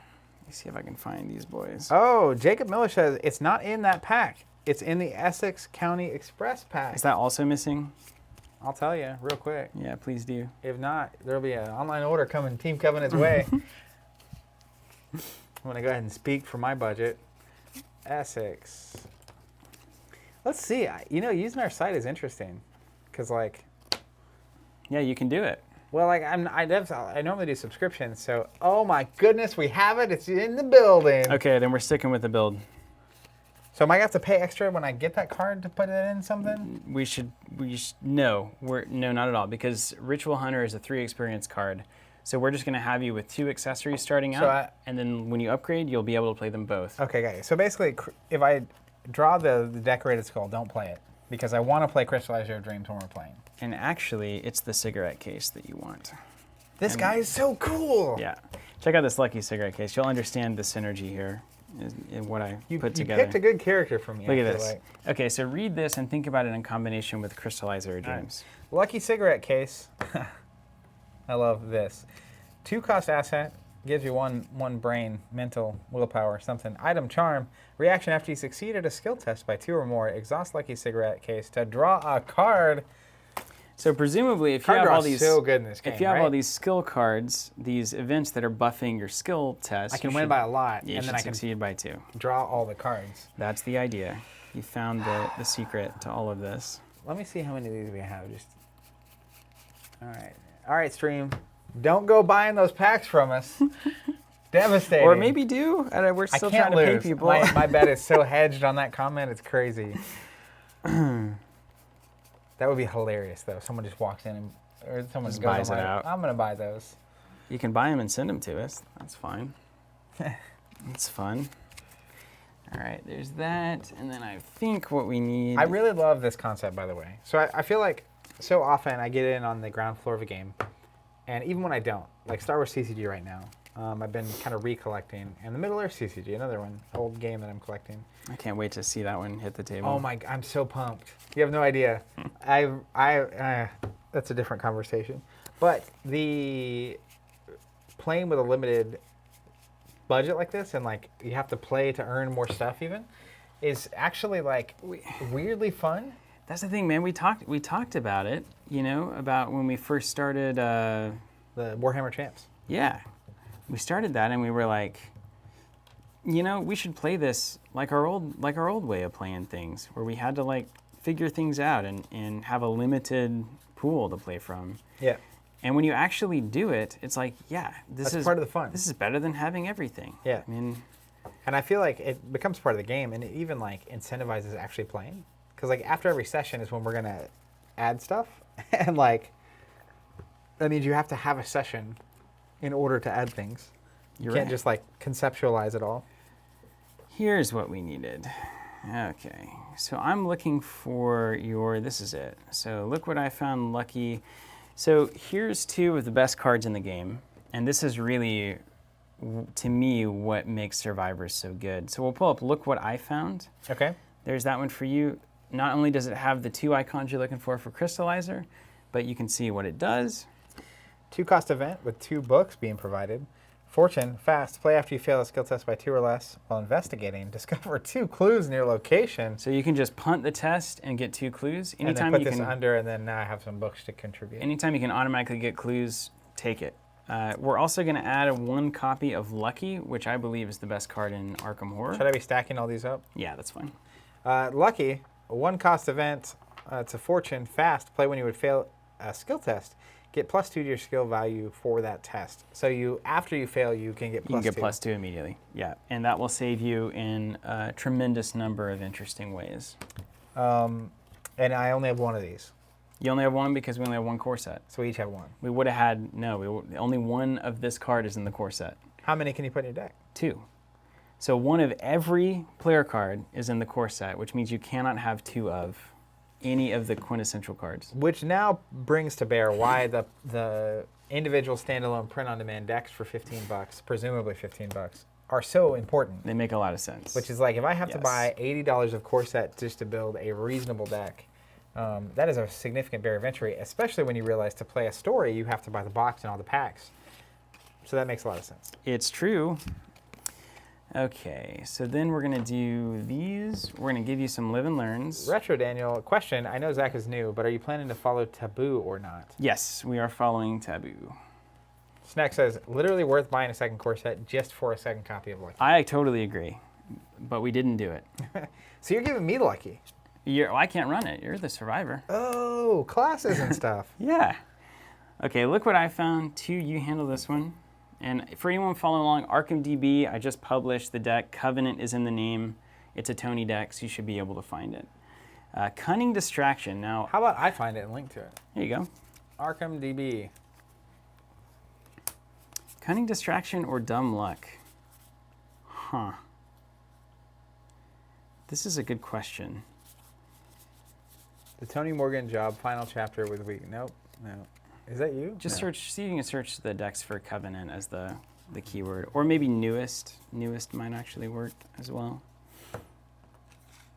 So we could do Dumb Luck or Cunning. Intel Reports. We've got Live and Learn. What We've got says- Lucky. We've got Maybe I haven't updated Perseverance. it. It says We've 10 got minutes ago. Swift Reflexes. We've got. That can't be you. I was about probably 5 minutes ago. And then Overpower and Unexpected Courage, we're going to give you. I think we're going to give you Unexpected Courage. And then. Perfect. James Parsons says, getting my third Desperado was my angriest purchase ever. Yeah, no joke. Wasn't that awful? What was for a Desperado? Netrunner? You remember the console? Oh. Yeah. Whoops. Yikes. That one hurts. Luckily, I feel like they figured it out, though. Champions wasn't that way at all. Mm-hmm. Yeah, there's definitely no deck here, but I'll just wait. I think it's if you publish it, I believe you. Yeah, I'll double check it too. So there's one weird pile somewhere that I'm Look gonna at have to this. sort What are we through. looking for? It's not worth it. All right. But we're looking for Cunning Distraction ultimately. Which is, it's got a big like chicken or turkey on it, and you're throwing it into a crowd, and everything's hilarious. It's your total Hail Mary card, and I really want to put it in there just because it's so weird, and I think you'd love it because it is so weird. All right. It's in the core set. There's one, so So good luck. good luck. And it's a player card yeah, it's a player with a card. turkey on it. With a turkey on it. That's right. It's Thanksgiving. With a turkey on it. Yeah. I'm gonna enable my Oklahoma accent. I think it's the. Is this? These I are like feel like we're non-player close cards, here. right? These like with the tentacles. Here on it them? is. Cunning Distraction. All right, it's these Batmen taking a turkey away. Oh yeah. It's like bat monkeys. Yeah, it's Bat Monkeys. Cunning Distraction. The quote on the bottom says, that should buy us some time. 5-cost event with a mental and a wild tactic, evade, automatically evade all enemies at your location. Woo! Oh yeah, that's the Desperado move right there. Sometimes you're going to get desperate. There's going to be a lot of enemies on you. Sometimes we just need the escape stakes. button. Yeah. All right, so. Or sometimes you can draw enemies in knowing you're going to duck out. That's right. That is 100% right. So take this stack with all of these cards. Okay, this is my deck. And what I've done is I subbed out Overpower for Dumb Luck because I think it's actually going to be pretty handy in Forgotten Age because I think Evade is going to be relevant. And we're going to try to buff your foot stats as much as possible. I just seem to remember being like running from snake bites and stuff, so hopefully it works out. Count that up and see if that's 30 cards. And should these be in there? No, none of your signature stuff counts towards your deck limit. Okay. Or your weaknesses. Or And any of these that. all are over here. Yep. So keep that all out. That'll all get shuffled in together. At some What's my point. number I'm looking for? 30. 30 cards. I'll send you the link. 30, exactly. Perfect. Nailed Okay, it. we did it. So here's the deck. Where are you sending this to me? I think I can just send it to the chat. Okay, great. Oh, look, someone said link to the deck. Someone found it. They found it? Good. Yeah. All right, so going over your deck again, Zach, here's some key cards. And everybody watching, here's the point of the deck. You're going to get Crystallizer of Dreams out, Okay. and I'm going to help you with that. You're going to help me find it. Because I have some Teamwork tools making there. the dream work. Now, one of the key things you're going to use for that is a backpack. I need my backpack. So if you play your backpack, you search the top 6 to find up to 3 items or supply cards. There's only 30 cards on my deck in the first place. Yep. Now this is an item. You're also going to be able to search out your Colts with the backpack. You've also got a Derringer. You've got a Switchblade. Got the pocket knife, yep. You've got a flashlight, which I like to include at least at level 0 because it'll allow you to do some investigating. Okay. I'm not the brains behind this operation. You can also search out your whiskey bottle there. I feel like I'll be drawn to that no matter what. You can also search out your cigarette case. So is this little like green red icon the thing that's like the multi-class card? Is that what that means? So if you can take level 0 cards from either of these, then you can take it. If you're a rogue, you can take it, or if you're a survivor, you can take it. So like the card I'm talking about is Tennessee Sour Mash. Yeah. It has those 2 icons. Hopefully we can pull that up so people can see it. Tennessee Sour Mash. And then the rest of your deck is basically events. That go into the crystallizer. That go into the crystallizer and that also help you in other ways. You've got one ally in Leo DeLuca. If you can play him, play him. Now, you mean the Louisiana Lion. One of the key things you need to understand about allies is they're also shields. So he can take 2 health and 2 sanity for you. Leo's very expensive. But he's going to be really good because you get an extra action in the game. You get 3 actions. And eventually I can throw him to the wolves if I need to. If you have to. I would say if you absolutely have to. And then you've got 1 skill card, and it's Unexpected Courage. A skill card can't be played normally. It can only be contributed to a skill test. So it gives you +2 to any skill test that you're doing. Okay. And that's it. This is just kind of a... Okay, great. Yeah, that's a pretty sweet little padding card. the problem. One thing I was going to ask you, so what, if anything, that I play during a game, does all of it go away each session, like each scenario? So yeah, so whenever you come into a new scenario, you start with 0 cards, and you got to play it all And does any again. of this stuff start, or does it go into my deck? So anything that says permanent will start, and so then my contracts. Yeah. But then these also go to the side because they're bound. The Guardian of the Crystallizer bound weakness. Yeah, and I think when you play the crystallizer, they come in. Is that right? Yeah. What does that say in it shuffles it into my deck. Yeah. Okay. So then, do I shuffle this weakness, the Tony's Quarry, into my deck as well? Yes. And then I still need a basic weakness. Yes. Which is somewhere and we'll get to that. I actually already rolled one for you in Arkham DB, and it is Haunted, and that is from the core set. I don't want to know what that does. I just want to hit it. You just want to put it in. All right. right. The audience can know. You said it was haunted? Yeah, haunted. It'll pop up on the screen, but I don't want to know what it does. Let me find your core set stack here. Yeah, so there's some good comments coming in. Like as an example, people are asking if we're going to play the L5R skirmish mode. It's possible. It's all on the table. It's going to be wild. It depends on how long this whole thing lasts, but I think we're going to cover a lot of stuff. People asking if we're going to do more Star Wars CCG. Definitely on the table. I have a handful of decks that I brought with me, and I've got a few more I'm working on at home. So we'll see. Is this my weakness? Yeah, don't look at it. I'm just going to put it in here. Okay, so you're set. Hey, while you're doing this, I'm going to run to the bathroom real quick. Why don't you run to the bathroom? Can you grab some sleeves, too? I think I have extras in my box. Do you have extra sleeves? Yes. Do you want a sleeve, or do we not for the camera, maybe?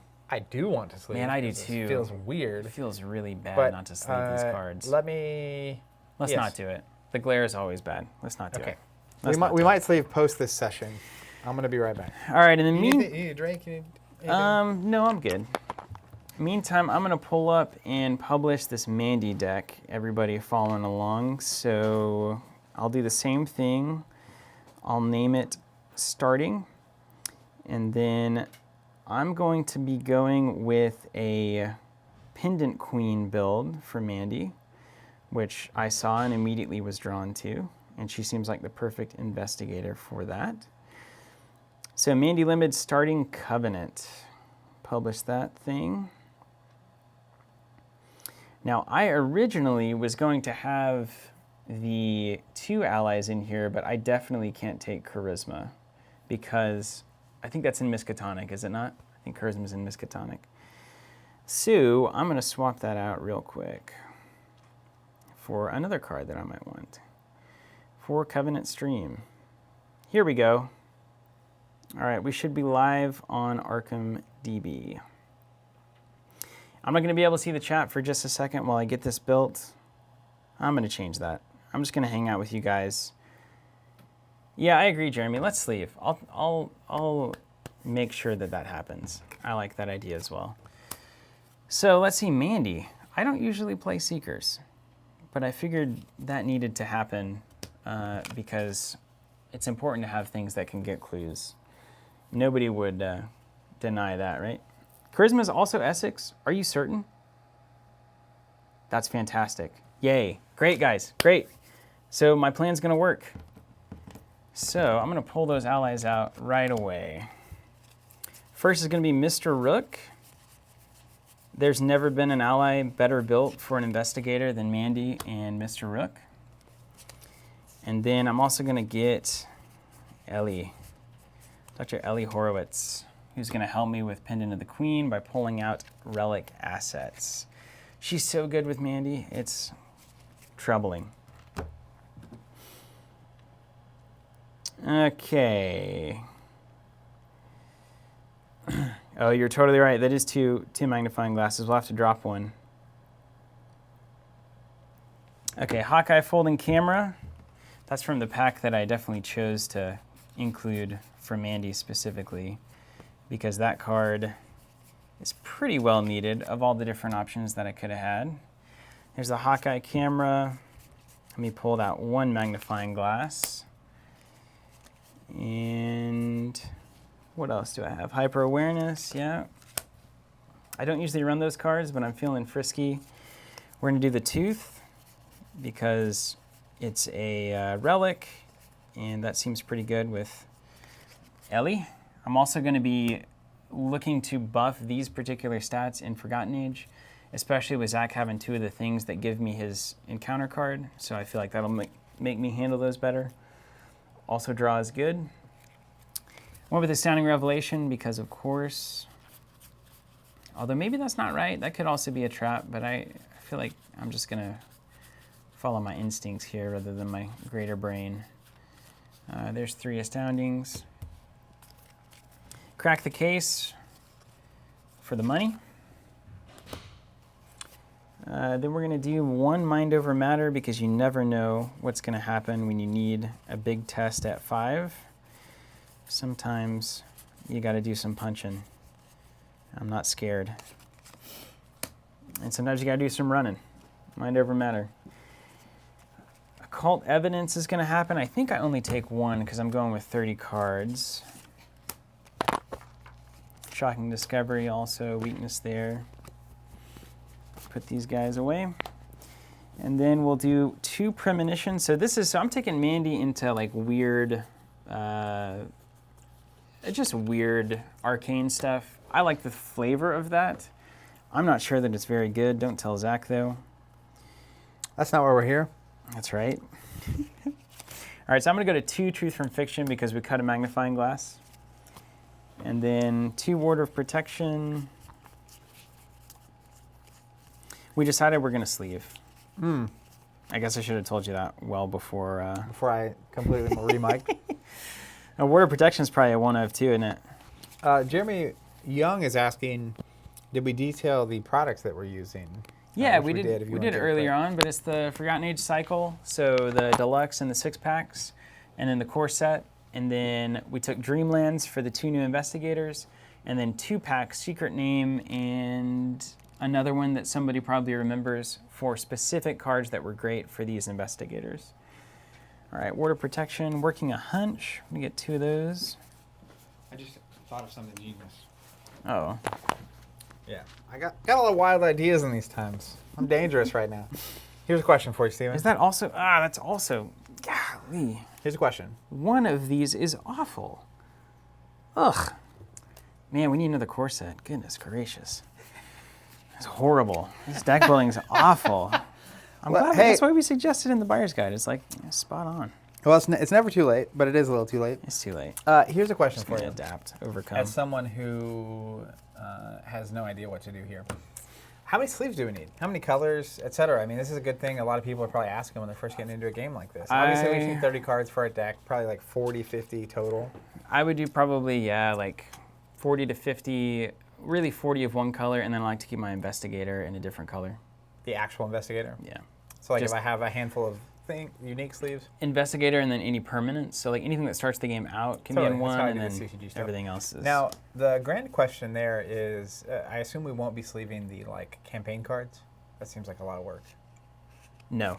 Well, we won't be doing that. So really just 1 box of sleeves that we can split. And one box unique colored sleeves. And I've got a ton in there. Grab that, either the top box or the bottom box. See if there's enough sleeves in there to cover us.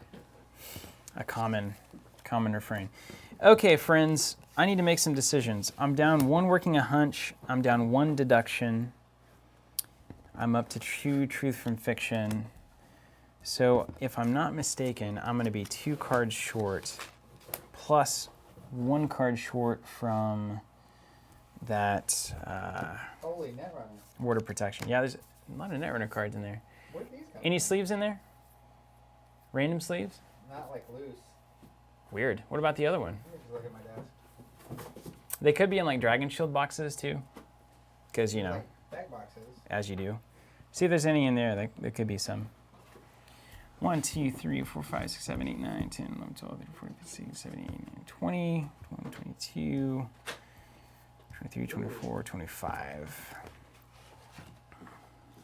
Of course. Blue. Yeah. Is that all you got? No? All right, good. All right, 2 Hawkeye, check. 1 magnifying glass, so that's +1. 2 Tooth, check. Will you ever have more than 30 cards in your deck? Presumably, yes. You can pick up scenario stuff. I'm going to give you 5 bonus sleeves. Thank you. A bonus sleeve, thank you. How great is that? 3 Astounding Revelations. Okay, so far so good. 2 Crack the Case, excellent. 1 Mind Ever Matter, so we're now good still, we're at +1. 2 Premonition, yep. All right, so technically we have 6 bonus sleeves between us. Do you think that's enough? 1 Truth from Fiction, yes. We're at +2. Ward of Protection, +3. Working a hunch, only 1 of those, so we're at +4. Deduction, +5. Enraptured, yes, that's good. +5. And then True Understanding. Let's see if that's in here. Okay, so we are at +5. So I got 5 slots. That's kind of exciting. 2, 3, 4, 5, 6, 7, 8, 9, 10. These are cards you thought you would have because you had a second core set? 4, 5. 26. I got 26 cards here, so I'm at +4. I say you just play like they're blank. Oh my gosh. Just kidding. So I'm definitely going to do what I wanted to do earlier, which is 2 The Stars Are Right. That's a cool looking card. Oh, it's so good. And then we got to get the Stargazings in there. And then I've got 2 more slots. Let's do 1 there on a Truth from Fiction. And then if I'm awesome... Presumably is the case.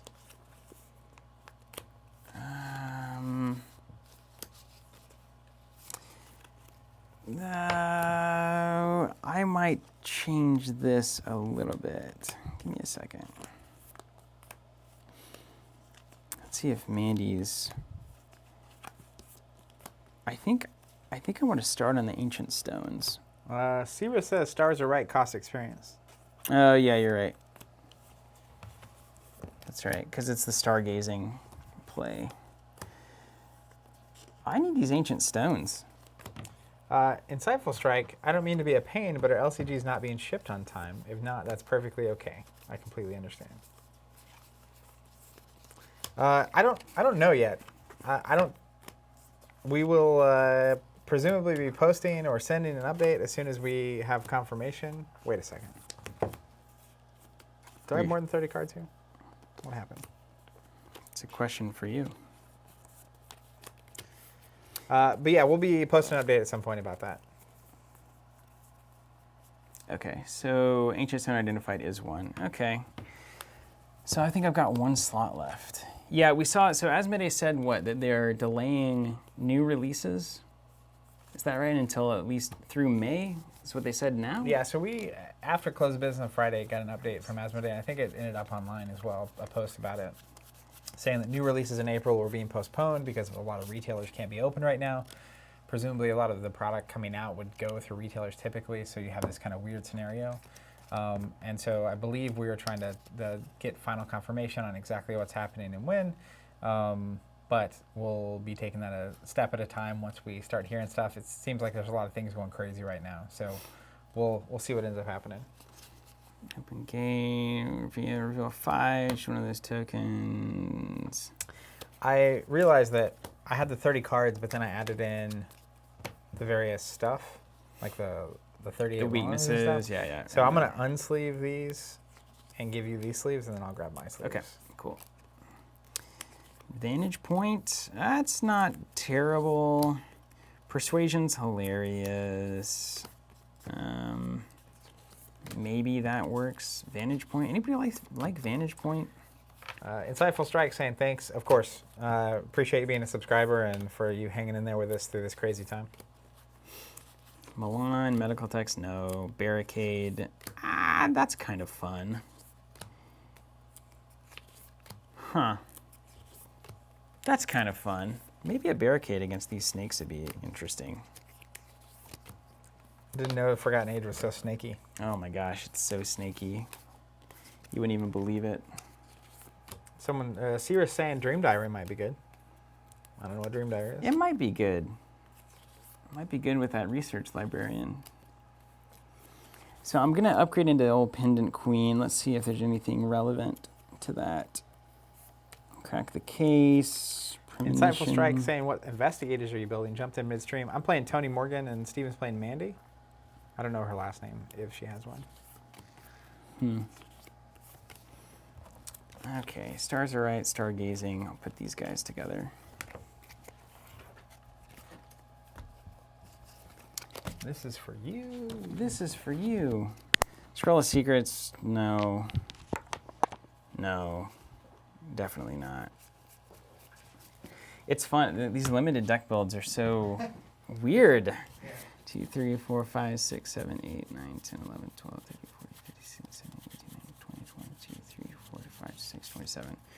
So I got 27 cards. I could also go with a couple of Dark Prophecies, which would be fun. Or I could go 2 Vantage Points and a Barricade. I feel like I'm going to do a Barricade just because it's hilarious. So that's 2 cards remaining, probably between Dark Prophecy, Vantage Point, or the neutrals. I don't think I need a knife. I don't think I need a thermos. All the healing is weird. I could take a trench coat. That's fun. I could also do like a guts or a perception, of course. That's reasonable. What do you guys think? Let me check in with the chat here. Yeah, I've got water protection. I only have one though, because we only have the 1 core set. So there's 1 in there currently. Insightful Strike. And now I got to think, what do you think? Trench coat, Dark Prophecy, or Vantage Point? What's the vibe on them? Is trench coat's the cool? It's cool. Let's do that. I don't know your character. I don't know your shtick. I'm doing trench coat. Mandy in a trench coat? That's cool. Got trust feelings. 2, 3, 4, 5, 6, 7, 8, 9, 10, 11, 12, 21, 2, 3, 4, 5, 6, 7, 8, 29, 30. All right, 30. I like guts. Graham, are you... I should probably honor what you're saying here. Guts times 2 over trench coat. Trench coat lets me evade snakes at a, what am I, a 4 at that point? David Vega saying, just got here. What are you guys playing? We're playing Arkham Horror LCG. We're about to start a campaign fresh. All right, let's do trench coat. Yeah, let's do trench coat. Okay, everybody agrees. Okay, these guys can go away. What's crazy is that we are well over, we're like an hour and a half in. Still. If you're thinking about getting started with the game, And if you've never played? just understand, I mean, this is... That's why those investigator decks are money. Like, it's such a good idea. Yeah, it's going to definitely help get people in, just like it does with Marvel Champions, right? I mean, it makes a lot of sense. 1 and 1. Graham, you're so right. 1 and 1. I don't need more than 1 trench coat. Let's put a guts in there. Look at that trench coat art. It's good stuff. I could also do the old drawn to the flame gambit there. What's that mean? 3 open gates. No, you know what? I'm going to do a Dark Prophecy. A lot of flipping and flopping. Just to flex the fact that I'm a little bit magical. It's about theme, right? It's all about theme. Okay. These are all going away now. Zach, I'm going to put all of our level 0 cards away.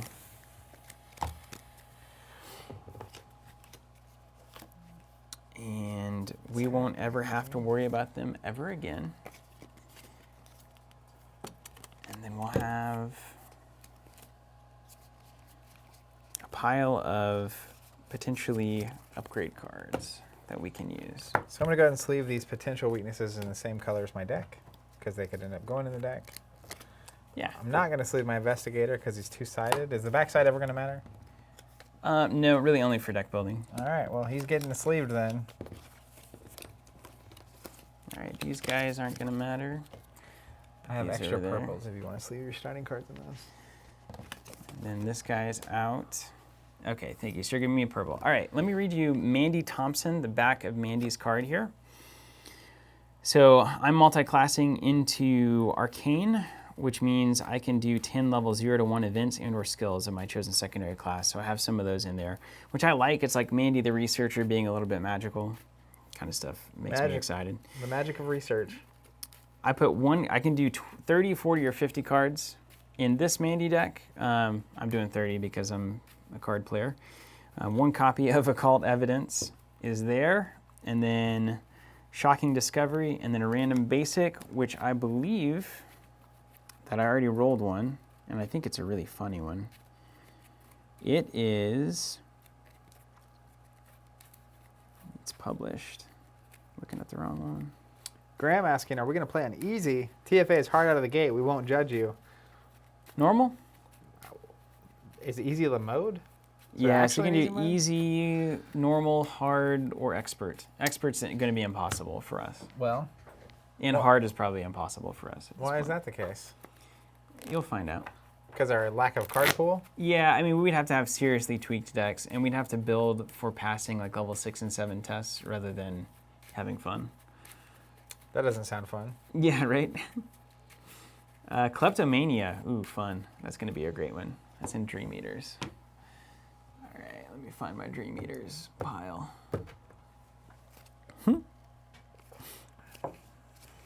Kleptomania is so funny. It's going to absolutely wreck us at the perfect time.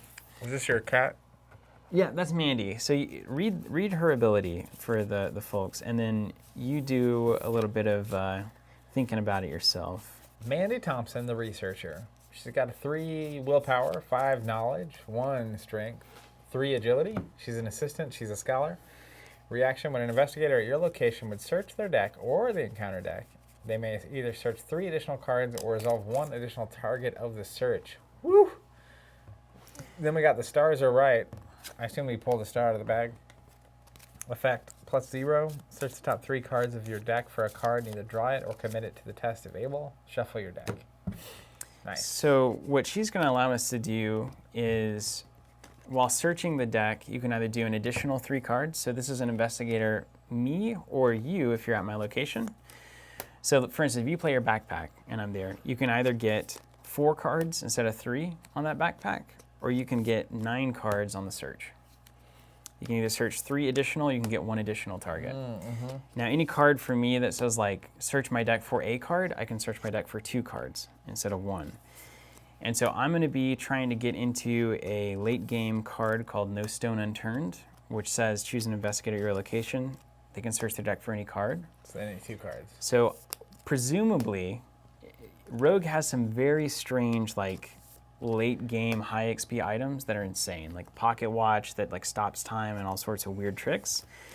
So there may be a world where at the start of every game, I can play No Stone Unturned to allow you to get 2 of your most, like your Crystallizer of Dreams and maybe an insane item, and then you can just start the game in total dad mode. Yeah. So what was the thinking behind choosing these 2 investigators in particular? Do we represent all 4 classes because we're multi-classing? We do. So that lets us have different card pools? That was part of it just for streaming reasons, but also I feel like you always have to have a seeker. If you're playing solo, you can get around it, but like seekers are dedicated to getting clues, and the game of Arkham is won on getting clues. Okay. So you need to have somebody who can really pull their weight on getting clues. Other classes can get there, but to have a really solid kind of starting point, having a seeker to get clues is a good start. Past that, you generally need somebody to handle the second main role, which is enemies and fighting. That's me. Yeah, that's you. And now normally that's a guardian, but other classes have exciting ways to like make that work as well. What color is guardian?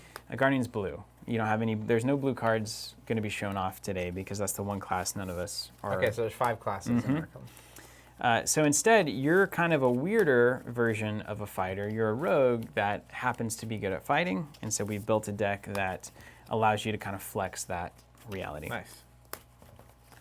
So it's not quite as straight up as it otherwise might be.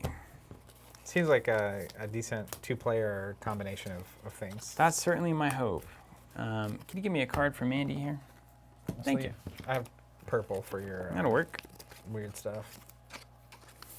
Okay, now we've only just begun. Yeah. So We have, haven't even really begun boom. We have our investigators. Everything's set up, ready to go there, right? on our investigators. So can you put those sleeves over there? Yeah.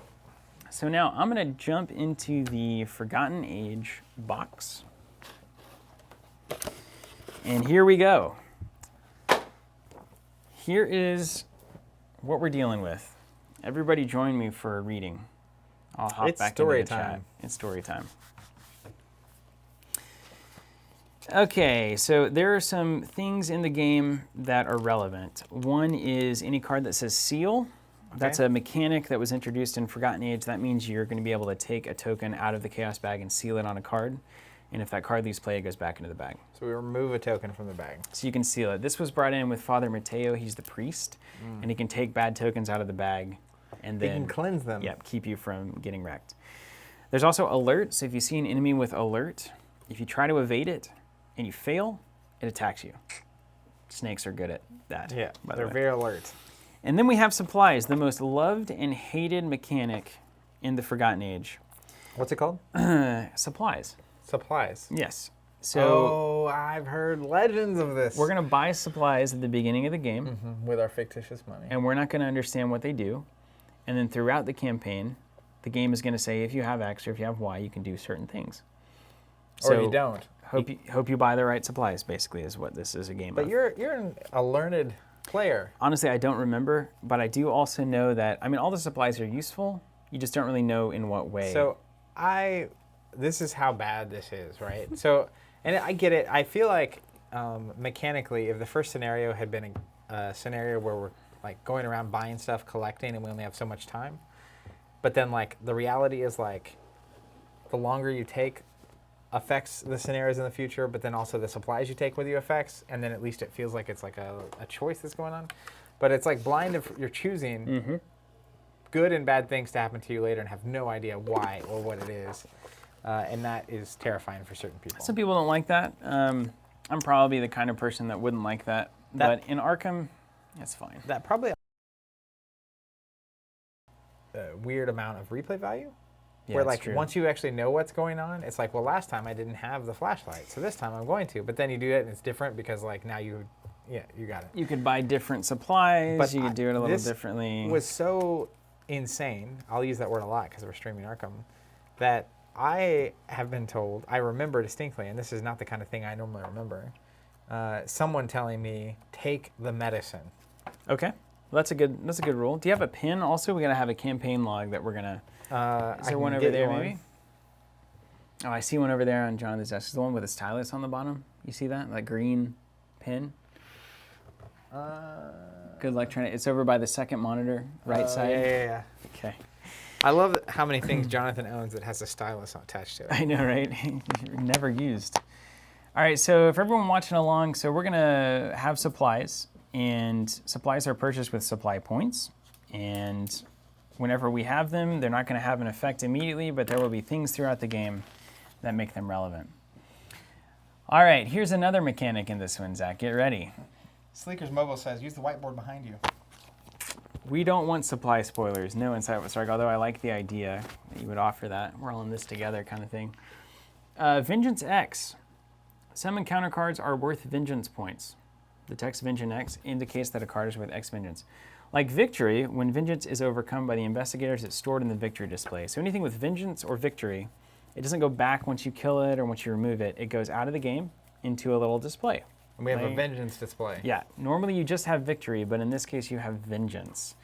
Unlike victory points, vengeance represents the awareness and animosity of the father of serpents, and it's generally a good idea to avoid accruing vengeance points whenever possible. So we basically kill the underlings of the father of the children, and then he gets angrier, and then when he finally comes out, Probably correct. Yeah. When Right. you step on snakes, father of snakes is not happy. They don't have an impact upon the game unless they are referenced. And that's pretty much all you need to know about vengeance. There's some new weaknesses, and then we have the explore ability, which I'll explain when we do it. This is a new ability in the game as well. Okay. Is it time to go shopping? Campaign setup on page 3 of the Forgotten Age manual. And I believe all these are online as well. You can find them online. They're in PDF form from their website. Choose investigators and assemble the deck, which we've done. Choose difficulty level. Normal. Normal. Let's do I'm normal. gonna vote on normal. I need to find the... I feel like this is going to be a nice refresher for me because cooperative games, I really like a challenge. Yep. I've heard this is difficult. And we've been playing Champions, which I feel like we have a really good handle on right now. I saw they introduced heroic mode earlier. They did, yeah. Look, isn't familiar. that just the same thing we've been doing? Our super expert. Super mode? expert, yeah. I like their name better. Yeah, it's much better. Good branding. All right, standard tells us how we build the chaos bag here. So I'm going to pull out what they tell me. So Does the game come with a bag? The core set comes with all the tokens you need. But where's the bag? There's no bag. We'll use a bag. I got a clear bag. The core set doesn't come with a bag? Just don't look at it. What? All right, everybody gets the star and the tentacle. This is an auto fail, the red tentacle icon, and then this is not necessarily an auto success, but it triggers the ability on your card whenever you draw it. Okay. You see the little star icon there. All right, then we have a +1, the most beautiful token. Then we have 3 zeros, so you can kind of start calculating the odds in your head on this one. Apparently some people are watching this with 20s jazz on for the Arkham vibes. Yeah, nice. That's why we don't have music on our videos. 1 - 1. 2 -2s. Okay, see that? -3, a -5. Reference. I'm going to put these in. Or there seem to be more minuses than pluses. And then we've got 2 skulls. What do the skulls do? Tentacle, face mask. There's only 1 + 1? Yeah, whoops. And then tentacle and star. Okay, so that's our bag. So just so plus is good, negative is bad for us. That's true. So there's one big bad -5, and there's also one auto fail. Yes. Then there's one -3. And there's 2 -2s, 1 -1. So that's 1, 2, 3, 4, 5 negatives and an auto fail, so 6. Then we have 3 neutral zeros. And 1 good one. One, is this worth anything, the star, or is it just a... It usually will tell, so most everybody says +X on your star. Yeah. Then what do the skulls do? So that's determined by the scenario. So every scenario has a card that It's like says... a special symbol in Destiny. Yeah, so it allows you to tailor each scenario to do What's weird the things. octopus do? It's the same thing. It's just these random, Okay. these 2 particularly are random, and there's others. Usually not good. I feel like skulls and octopuses don't... You'd be surprised. They're not good ever, but sometimes they're less bad. Like -1, -2, that kind of thing. Just for the statisticians at home, 3, 6, 9, 12, 14 tokens, of which 2 are good, 3 are okay. So it's a 66% chance that it's bad.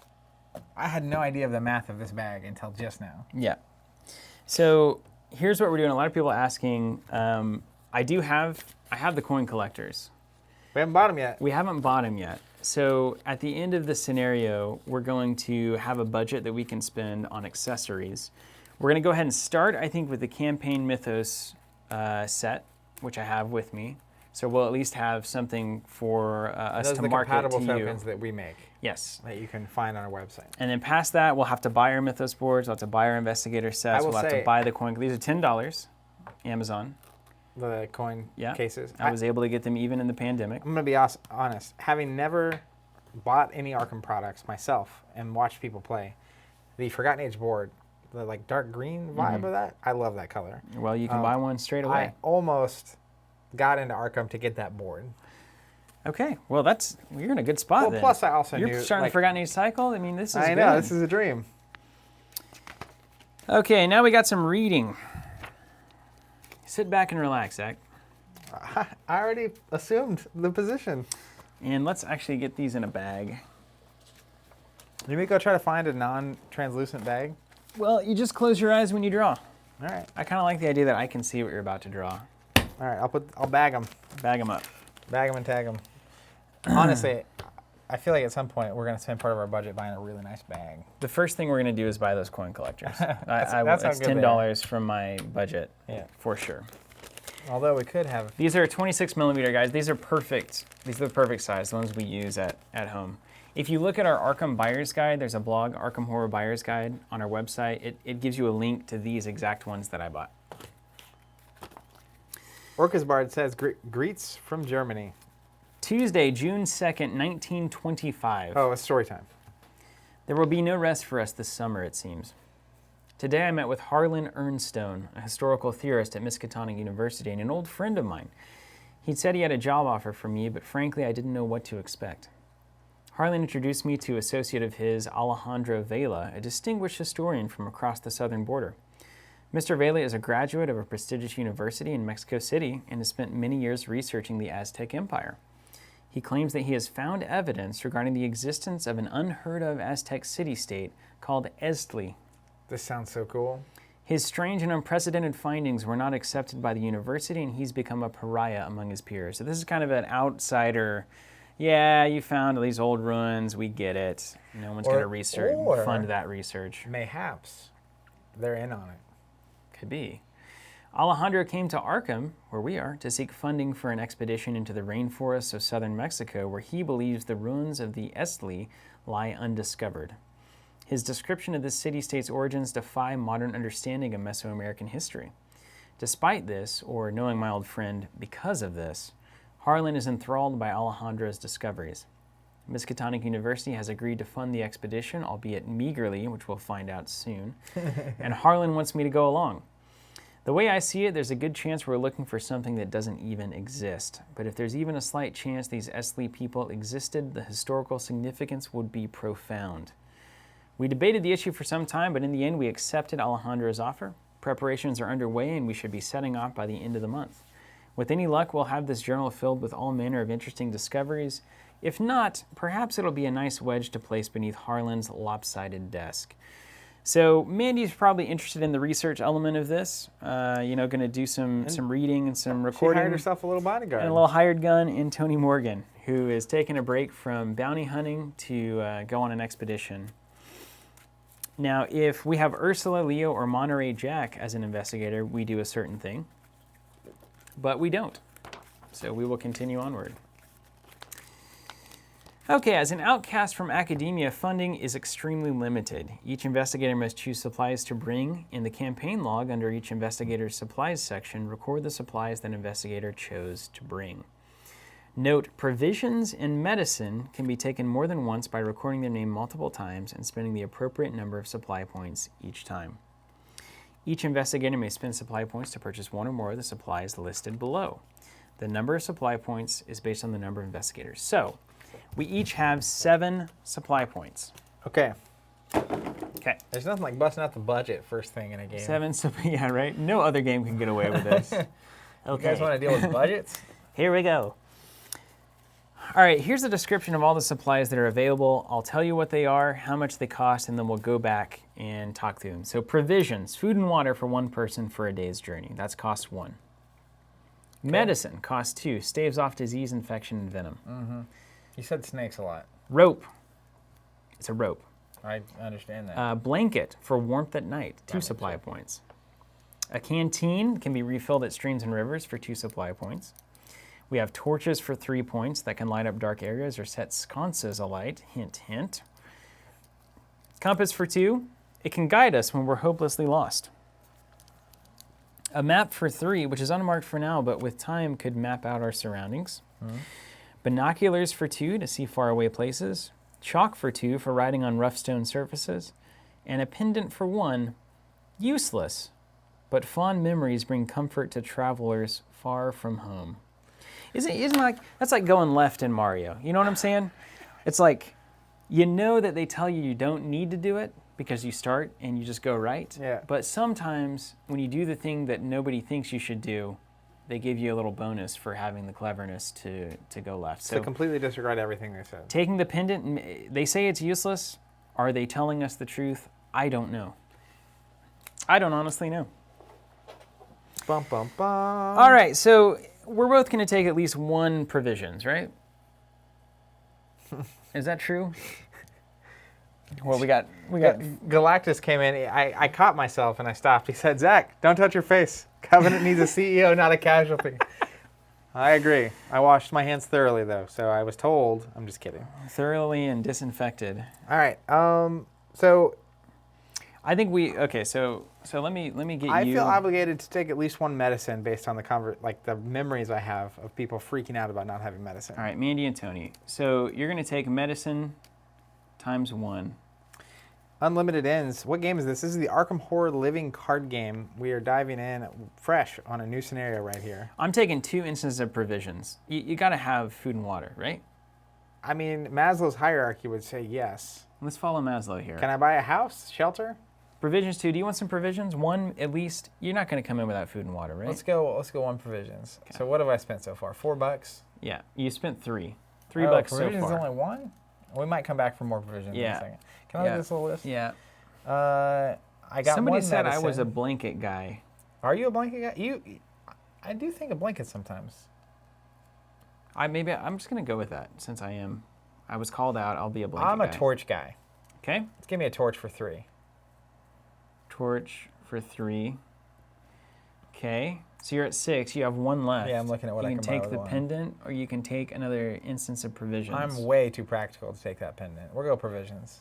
So 2 provisions, 1 medicine, and a torch. That sounds like Tony. Tony plus Zach. Zony. Okay, so I've got 2 provisions, 1 blanket. I've got to take a medicine, right? Evan Johnson, y'all need more medicine. Maybe, should we take 2 medicines then? Galactus, in all caps, take the medicine. All right. Jonathan H., anyone else's audio not synced with the video correctly? Yeah, that's a good question. Good question. If it isn't, I don't even know if we can do anything about it. Not right now, but we can maybe do it tomorrow on day 2. Yeah, it's an imperfect art. It's a dark science there. All right, so I'm going to go down to 1 provision. Retro Daniel disappeared for like 20 minutes. What happened? We're picking our supplies for the Forgotten Age campaign. So medicine times 2 for Steven. Oh, you scratched out your list over there. Provisions times 1. So that's 4, 5, and then a blanket. All right, so we got a torch, a blanket, a decent amount of food, and a decent amount of medicine. All right, blanket, provisions, medicine. Man, we don't get to take anything fun. Kovaxia says it's unsynced. I just refreshed and it's fine. Good. Good. What fun? What do you mean? Man, how do we not have a map though? Or a compass, dude. A torch will light the way. We don't need a map. I've never needed a map in my whole life. We're going into the jungle without a map? I know, but I'm so prone to not have a compass or a map. I can feel my way through this. I don't buy that. It's like exploring the roads at Gen Con. Okay, you think you've got it just sorted? I've never been through the Aztec jungle with snakes. But the thing about a map and a compass is that if you're going to have a map and a compass, you have to be the kind of person that's going to take the time to stop. Okay, so you just want to plow ahead? My list? What's happening? I'm just making sure we have it in the correct. And I don't feel like I'm the kind of cat that's going to have time to like stop and pull my map out. Okay, well then we're just going to dive in without a map, a compass, a canteen, binoculars, chalk. I mean, a canteen does seem relevant. That's. Can't I just put my face in the stream? That's all I'm saying. I mean, it's a jungle. It's a rainforest. Yeah, you can catch it on the leaves. It's going to rain every day. Well, does it make more sense to have a canteen than provisions? Like doubling up on provisions? Because like canteen gives you more water. Well, you fill it with water, but how are we going to get food? I'm going to hunt it down with my guns. All them snakes I'm killing. 1, 2, 3, 4, 5. Well, let's just go. You got to pick and choose, right? I mean, we're going together, so maybe it makes sense to like spread it out a little more. I could drop 1 instance of medicine for an instance of compass or binoculars. But I feel like if medicine's a real thing, like if we get venom. Yeah, if you get snaked. the lack of being venomed is going to be worth more than having a map to save us time. Okay. All right, we're going. But I know very little.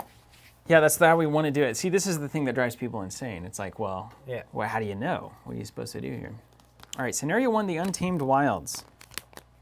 Let me pull this out for you. Danny M., don't take a map. Take bug repellent and a machete. All right, here's Untamed Wilds. Also, I agree with this. Casey says, no map. Dora would be very disappointed. Yeah, we wish we could take everything. Highly recommend that someone take binoculars. I'm not doing it. You could swap out a medicine for a binocular. Not happening, dude. Okay. There have been multiple people I respect that play this game that are like, medicine. So I can't not listen to that. Sunday, June 28th, 1925. It's been a hell of a day. What was the first date that we had? June 2nd. So we're It's been about 3 weeks. 20 some odd days in, yep. We've just set up camp along the northern, no, can't read it like that. Ooh, this actually makes me rethink my life. What? Ryan Rober says, you can't get venomed if you kill the venomous thing before it bites you. Yeah, if you see it, So maybe I should drop one medicine. Did I have 2 medicines? you only have one. Okay, I'll keep one. Yeah, we're good. Medicine, a torch. You could and drop 2 provisions. provisions for binoculars. I have 1 provision. Can we eat the snakes? We're going to last, I don't know. Probably not. Haven't you played this? We've just set up camp along the northern border of the rainforest where Alejandro believes the Esli once dwelled. The jungle here is dense and untamed. The sky hides above the tree cover, but I can tell from the crisp breeze that storm clouds are brewing overhead. Storm's coming. The dangers of our expedition have been explained to us many times. We are hundreds of miles away from any sign of civilization. Nobody in modern times has yet to pierce the heart of these wilds. Until now, nobody has had a reason to try. After all, it would have made sense to find Aztec ruins in this region of Mexico. Wouldn't have made sense. And yet here we are looking for ruins that may not exist in a place where by all accounts they should not. Already one of our surveyors has fallen ill and another has been bitten by a viper. I'm starting to think the rainforest doesn't want us here. If this luck persists, ours will be the shortest expedition in Miskatonic University's history. Tonight we rest. Tomorrow we venture into uncharted wilds. Well, I'm glad I have that blanket for resting. Gather all cards from the following encounter sets. And these are our little symbols. The Untamed Wilds, Rainforest, Serpents, Expedition, Guardians of Time, Agents of Yig, Poison, and Ancient Evils. Okay, so this is the confusing part of Where are these icons? Arkham. You'll see them here on the locations, and they will be in order. So there's all my. Candelabra is one. There's all my. They should probably all be in that stack, and then there's one being pulled in from the core set, and that's important to note. That's common. And the compass. Yeah, rotting remains all and stuff. Viper-looking thing. Ancient Evils. And the arrowhead. And the... Nope, not that one. So we're looking through all of the different encounter cards and matching the symbols that we need according to what we're being told here. And this is kind of the interesting part of it. They're pulling in some cards from the core set that are going to be a part of even this much later scenario. So you need the core set. That's why the core set's important. Do you have everything except for the last one? Probably. I have all the way through the... Okay, I think I've got everything there. I don't have the dripping blood skull. Dripping Blood Skull. Okay, what was that one? This one. Yeah, Poison is what that one's called. So let's find that one. Could be here. It probably won't be in any of those future packs. No. Serpents of Yig. Ooh, that's a weird one. Ooh. Voice of the Messenger. Ooh. Don't need any of that. That's all gone. Okay, maybe it's here. We need little poison drippy is what we're looking for. It's got brackets around it. Yeah. Yep.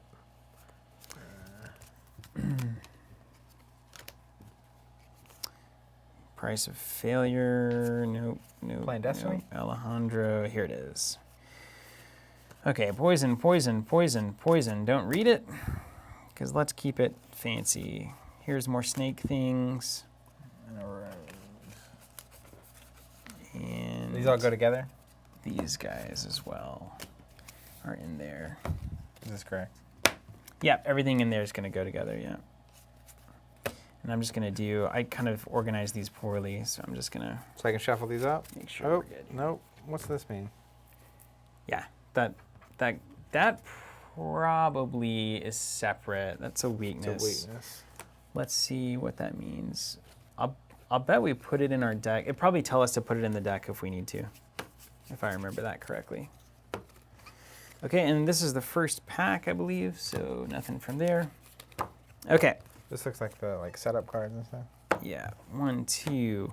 We need the setup cards, yeah, with that. I basically looked at 3, anything without a normal card back. 4. I love stacking cards like this. 5, 6. Okay, so here's our 6 Mythos packs. Do you like that? I got a job for you. Yeah. Have I got news for you? I'll put these over here. Oh, we need a storage solution. Storage solution. Yeah, someone earlier was asking recommended storage solution, and I don't think We just need to know make yet. one. It's necessary. Oh, someone just said, I just saw it. Read everything in order before shuffling. Oh, right. Yeah, you're so right. Okay, Yeah. that's fine. Agenda 1A, Agenda 1-2. Gather. All right, now put the expedition camp, find the expedition camp in there and put it into play. All right, expedition camp, the campsite, jungle, etc. And important to note, so in Arkham, I'll go ahead and zoom in for this. In Arkham, you have the unrevealed side, which has italic text, and then everything has a back. So you don't get to see what they actually do until you travel there, and then you flip it over. Got ya. So when you're putting them on the board, make sure that they're in their unrevealed side. Okay. Okay, so that was the first thing. Each investigator begins play at the expedition camp. So we can go here. So I go and here or here? Wherever you want, just so that we know you're here. All right. Ooh, it forms a little book. Then create the Create the exploration deck. This is done by taking the 5 single-sided jungle locations. So find me 5 jungle locations in there. There will be a little italics text where traits normally go. Like that? Yep. And How do I know it's jungle? Put them on there. Actually, that's fine. It'll say jungle right here. So ancient ruins is not it. That's not it. That's why we shouldn't have shuffled. And shuffle them together along with 1 copy of the following treachery cards. So go ahead and find the jungles, and then I'll give you another task.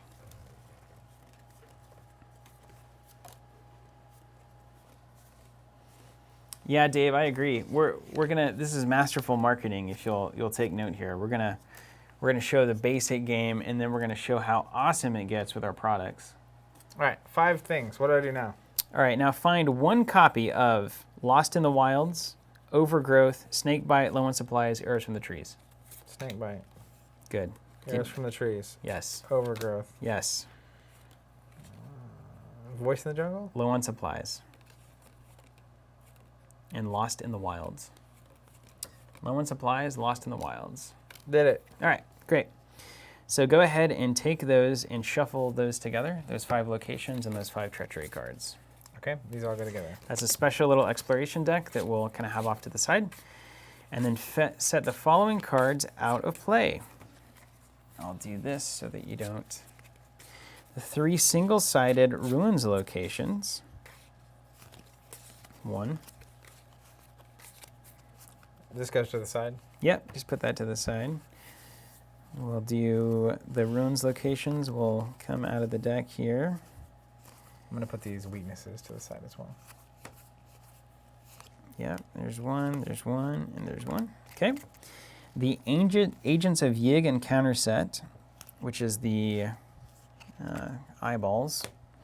Oh, Lord, what have I done? So I'm going to look through and find the little, it looks like a cat face almost. I think it's a snake technically, but yes, it does look like a cat.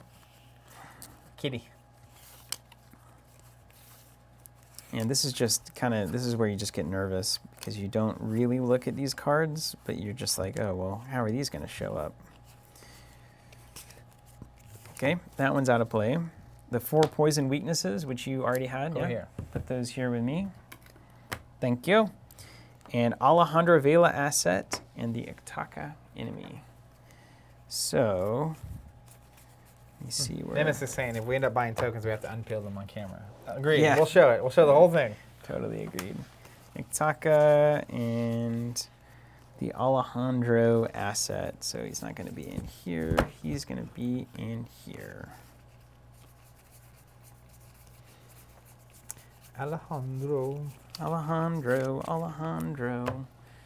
Where are you in one of these weird stacks?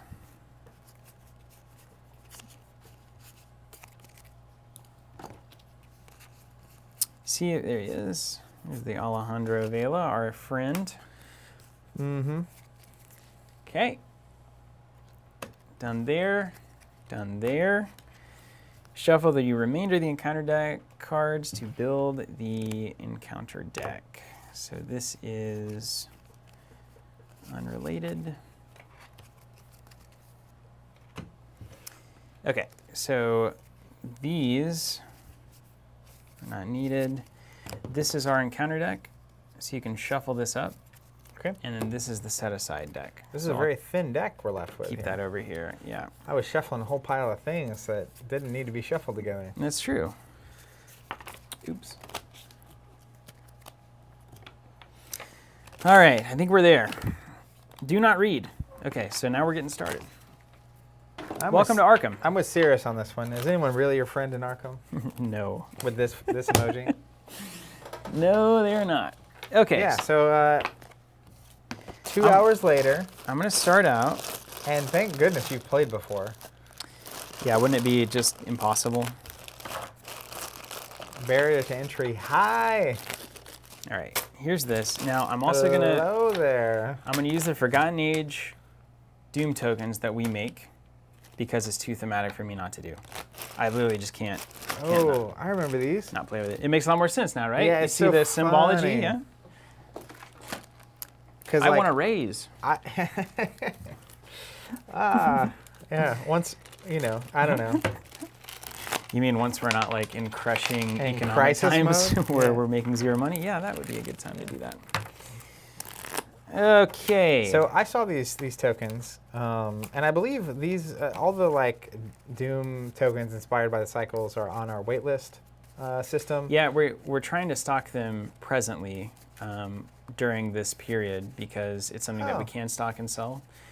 I don't think Sure. they're in yet, but Okay, if you get but on the they'll be wait in soon. list, yeah. So yeah, there's a wait list. You can get notified get these, but it's funny because like I saw the designs and I saw these tokens when we were developing them, and it's like, yeah, these look great. Objectively great. Objectively, or unconnected to the theme or like understanding the game, which is atypical, right? Most of the products we've made are for games that I have actively been playing. Mm-hmm. But now seeing them here, I'll put them here so they can be seen. We got the zoomed in view still? Or can We you do not. Flippity Yeah. floppity? I'm actually, so here's these, which means we don't need these I'm just going to guys. sort and organize these. So here's the traditional clue in Doom. Okay. That gave you an idea. This is the clue. And then we to actually, clue. the back, and you want me to zoom in? Ooh. I like these a lot. Yeah, so those are our normal Just put those over here in case we need more. normal Doom tokens. Those are the specific to Forgotten Age. And then we separated the clue and the Doom tokens, so we could do 1s and 2s on the Dooms. Normally the clues flip to Dooms. But Okay. we flipped our clues into supplies, so you can have supply tokens. Like you can see That makes sense, right? in the design, there's bullets and there's I remember there was a arcane flashlight magic. conversation Yeah. going on. Yeah, All the flashlight symbology in conversation. here was heavy. Okay. I see it now. Yep. I'm in. Jonathan's a clever man. Clever man. Man, Casey, a charisma token would be awesome. Is there where should these tokens go? So these Where's are my board? these are the tokens that we're going to be using. Uh-huh. We'll keep these over here for us. What's this? This is your money. This is your health, and this is your Resources. sanity. Yep. This is going to be for the game. So let me keep these over here. I'll kind of run this session accordingly. All right, and now, those? sure, I'll keep those over there. Now, put your investigator in front of you in some kind of a pleasing way. Shuffle your deck very well. I've been doing that for a while. We're going to All right, here's place the these story. guys up here. Where's this deck go? That encounter deck, let's put that under here.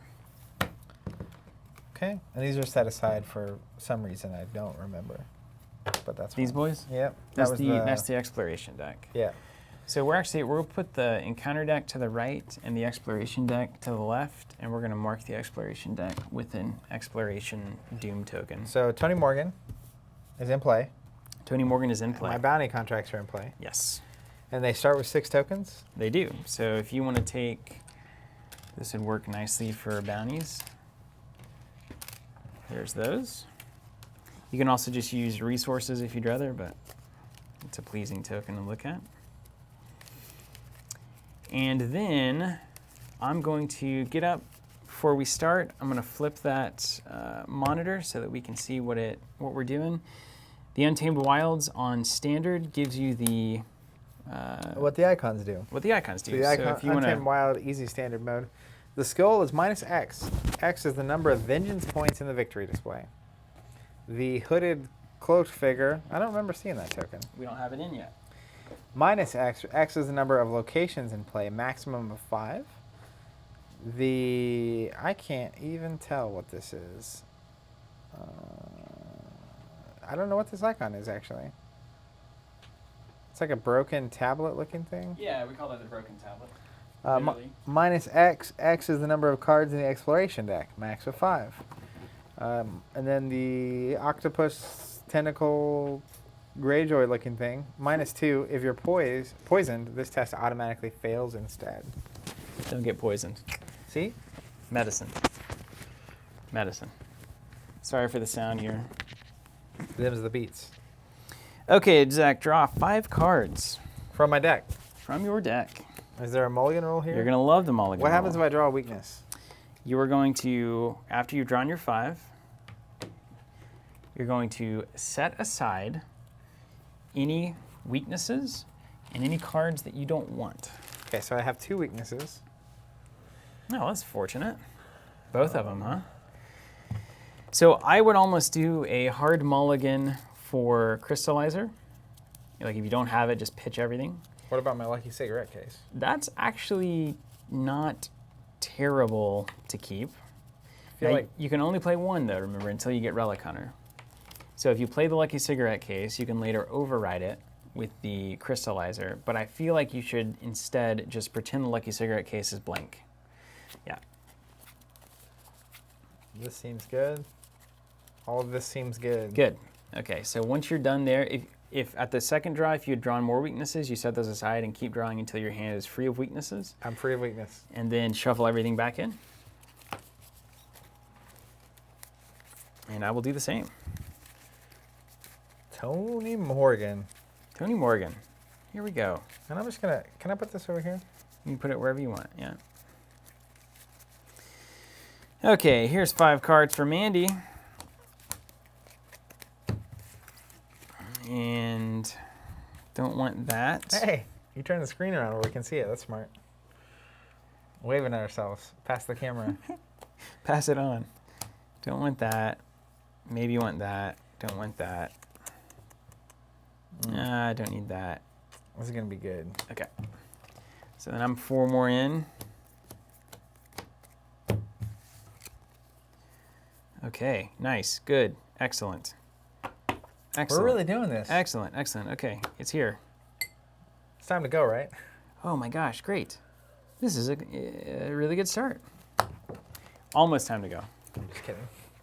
All right, chat, if you could do me a favor, I'd like to know how many people think that we're going to do well. Yeah, give me an over-under. 0% to 100%. 0 being absolute, utter failure, destroyed by a couple scenarios in. 100% being total domination. Yeah. What's your score? Orchid Bard says Zach needs to shuffle his weaknesses into his deck. Not the, so it probably confused because of The Guardian of the Crystallizer. It's when I play the Crystallizer. It's when you play the crystallizer, I believe. Do you have it in your hand? As an initial cost to put this card into your play, you must search your bonded cards for 1 copy of Guardian of the Crystallizer and shuffle it into your deck. Yeah. So we don't need to do that All right, yet. percentages coming in. Code Poet, 20%. Ooh, 6%. Who's Zeppelin, guys, 40%. Richard. Orchid's Bard, 6%. Ed the Math, 10%. Richard, 7%. Cirrus, I give you a solid 60%. That's what I'm talking about. In these trying times, we need more hope in the world, don't we? 60% is what Orchid's Bard, my bad. James Parson, 47%. That's yeah, not just awful. shy of half.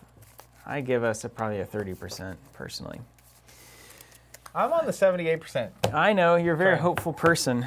That's how we've gotten as far as we have. Here we go. Starting with the agenda, because we read it like a book. All right. Your expedition has ventured far into the rainforests of southern Mexico in search of a forgotten Aztec city-state. What will you find when you head deeper into the untamed jungle? So as long as this agenda is revealed, we can take an action to explore, which means we'll draw the top card of this deck. If it connects to the expedition camp, we'll put it into play and move to it. Okay. Okay? So we can do that throughout the game. Wherever we are, we can explore, draw the top card. Now remember, half of those cards are bad. Half of those cards are locations that are good, that we might want to travel to. So sometimes you're going to get host. 50-50. Now, once you draw a bad card in the encounter deck, it goes to the discard pile over here. Then it can get shuffled back in. So eventually, it'll all be in the encounter deck, but the explore deck will ultimately get down to only locations. Yeah, and there's tokens that get less bad for us once we clear that deck out. Okay, that's good to know. The broken tablet is equal to the number of cards in the exploration deck to a max of 5. Okay. So if it was at 0, that token would be a -0. Yeah, that'd be great. Then we're exploring the rainforest, Act 1A. Today... But also, the hooded cloak guy is -X, where it's the number of locations. So. But we don't have the hood in. Or the tablet. Why don't... We just have the skull and they'll get added by various effects in the game. I'm with it. Today you depart from your camp in order to find the ruins Alejandro seeks, that is if they even exist. When the round ends, investigators at any non-campsite location may spend clues as a group to advance. Okay, so here's what that means. There are 2 icons you need to know about, and I'm going to zoom us in to make it happen. I love that little thing. I'm going to take a picture and post that. I feel like I'm in a Star Wars ship. So there's a number here that is 6, and that means that if it gets to 6 doom, 2, 4, 5, I like the demonstration. 6, Yeah. it will flip over during the right framework of the phase, and then we'll go to the next agenda and things will happen. The next page of the book. This is generally the game beating you whenever the agenda advances. Okay. Act 1A says we need 3 per investigator. The little hat means per investigator. So 6 clues, we can advance to the next stage of the act. Now, sometimes advancing to the next stage would be like, oh, cool. Sometimes it's like, well, now things are even more complicated because something has happened. It's sort of like in Champions when it's like, we beat this stage of the villain. It's good for us, but also then it gets harder for us. That is correct. And then finally, we have the expedition camp. It's a campsite jungle. We start here, so we start out with it flipped over. And it says we can take an action to resign. So if we ever want to just get out, we're about to like lose health and die, we can run back to the camp and resign and move on, right? We will not get experience for that, but we'll survive. Then we also have an action, check your supplies. If you have a map, we don't. We could look at the top 3 cards, place one on the bottom and the other 2 on top in any order. That could be good. So we would be better at exploring with the map. If only we had a map. But we had to take actions to do it, so question marks about. This is the shroud value of the location. On the expedition camp, it's a 1, which means that it's a 1 skill test. So your book is 3. You draw into the bag. If the number at the end of your draw is greater than or equal to 1, you succeed in the test. Okay. So if you get a -5, you lose. And if we pass that test, what happens? You would be able to get any number of clues, 1 clue from the location, but it currently has 0 clues on it. So this location is of no use to us. Currently. What we're looking to do is basically explore from the camp, go out into the wilds, we'll get clues from there, and then we'll advance the act. And the clues, we need 6 of them to get this flipped over. We need 6 of them, and we can't be in the campsite location to advance the act. Got you. So if we're all not in the camp at the end of the thing, we can spend 6 and move on. And all we know is that we have to get through to acts. We can always resign. All we know is that we need 6 clues. If we resign, though, do we go to the next? We would go to the next thing, but we would get no experience, and there are probably other resolutions that say if you resign, this thing happens. What do we need to do to get experience? We need to get things that say victory on them. That's experience points. Also, sometimes when it resolves, it'll say, you know, if you moved on, gain 2 experience. Like if we get to the next act, it's say a thing. Well, the next, like at the end of the scenario, it might say, gain 3 experience if this thing happened, gain 2 if this thing happened. We don't know anything aside from if something has victory on it and we either kill it or explore it, okay, it goes to the victory display, and then that counts as an experience point for the end of the scenario. I'll bring those things to your attention as they happen. All right. All right, so now, basics of the game, which you pretty well know. We get actions. You get actions, and I'm going to actually find you a card, and me, actually. It has the actions on it? Yeah, because that's going to be really helpful for all of us. And I think it's right here. Ye Old Corset. I didn't like the odds that people were giving us. Graham says, technically you do get XP if you resign, but it's usually just not a good resolution. Okay, that's fair. And I've never done it. My friend James says, doesn't know how hard this can be, but it can't be harder than painting black and white. Good point. He's been James has been crushing it on the painting. questioning my decision to go black and white. Well, it's like, he's like, I've never done this before. And then it's like, it's perfect. You know those people? Yep. Thanks a lot, James. He painted my Crisis Protocol templates, which are great. And he was like, I'll make it look like a rainbow. Sweet. Beautiful. All right, let me just Okay, read so the back of this is your actions. This is everything you can do. You can also do anything with an arrow on cards that you control, or on cards in the Okay. So like you can take an action here. So just as a quick rundown for actions, you can draw a card or gain a resource. Yeah. You can play an event or an asset from your hand. You can activate an arrow card, like you said. You can move to a connecting locations, and then like the expedition camp here has these little icons that match up to other locations So if potentially. the top left of the location, if it has that corresponding icon, you can move from here to there. Yeah, so this is where you can go to. Top icon is where you can go from. Like that's where that would connect. Yep, that's correct. You can investigate your location, which is where you try to pass this shroud value to gain clues, if there are any there. You can fight or engage an enemy at your location. So I presume fight would be actually try to get rid of it. Engage would be Bringing it comes to to you. you. Yeah. You can also attempt to evade an engaged enemy. So if you're engaged, you can become unengaged with them. So yeah, so an enemy will exhaust, and then it won't stand up until the next go around, which gives you the freedom to do other things. Because if you're engaged with an enemy and you do anything other than fighting or evading, you take an attack of opportunity. It's a free swat. Not ideal. Yeah. Then the lightning bolt and the circular reaction action. Card abilities don't cost an action. If I'm engaged with an enemy and spend an action to do anything other than fight or evade or activate a parley or resign, they smoke you. So that's all the actions. And then we have the round sequence. Yeah, Just and I'm walk me through that. going to start us off. So we skip the Mythos phase during the first round. Normally at the beginning of the phase, you add a doom to the agenda. So every turn it's going to go up by at least one.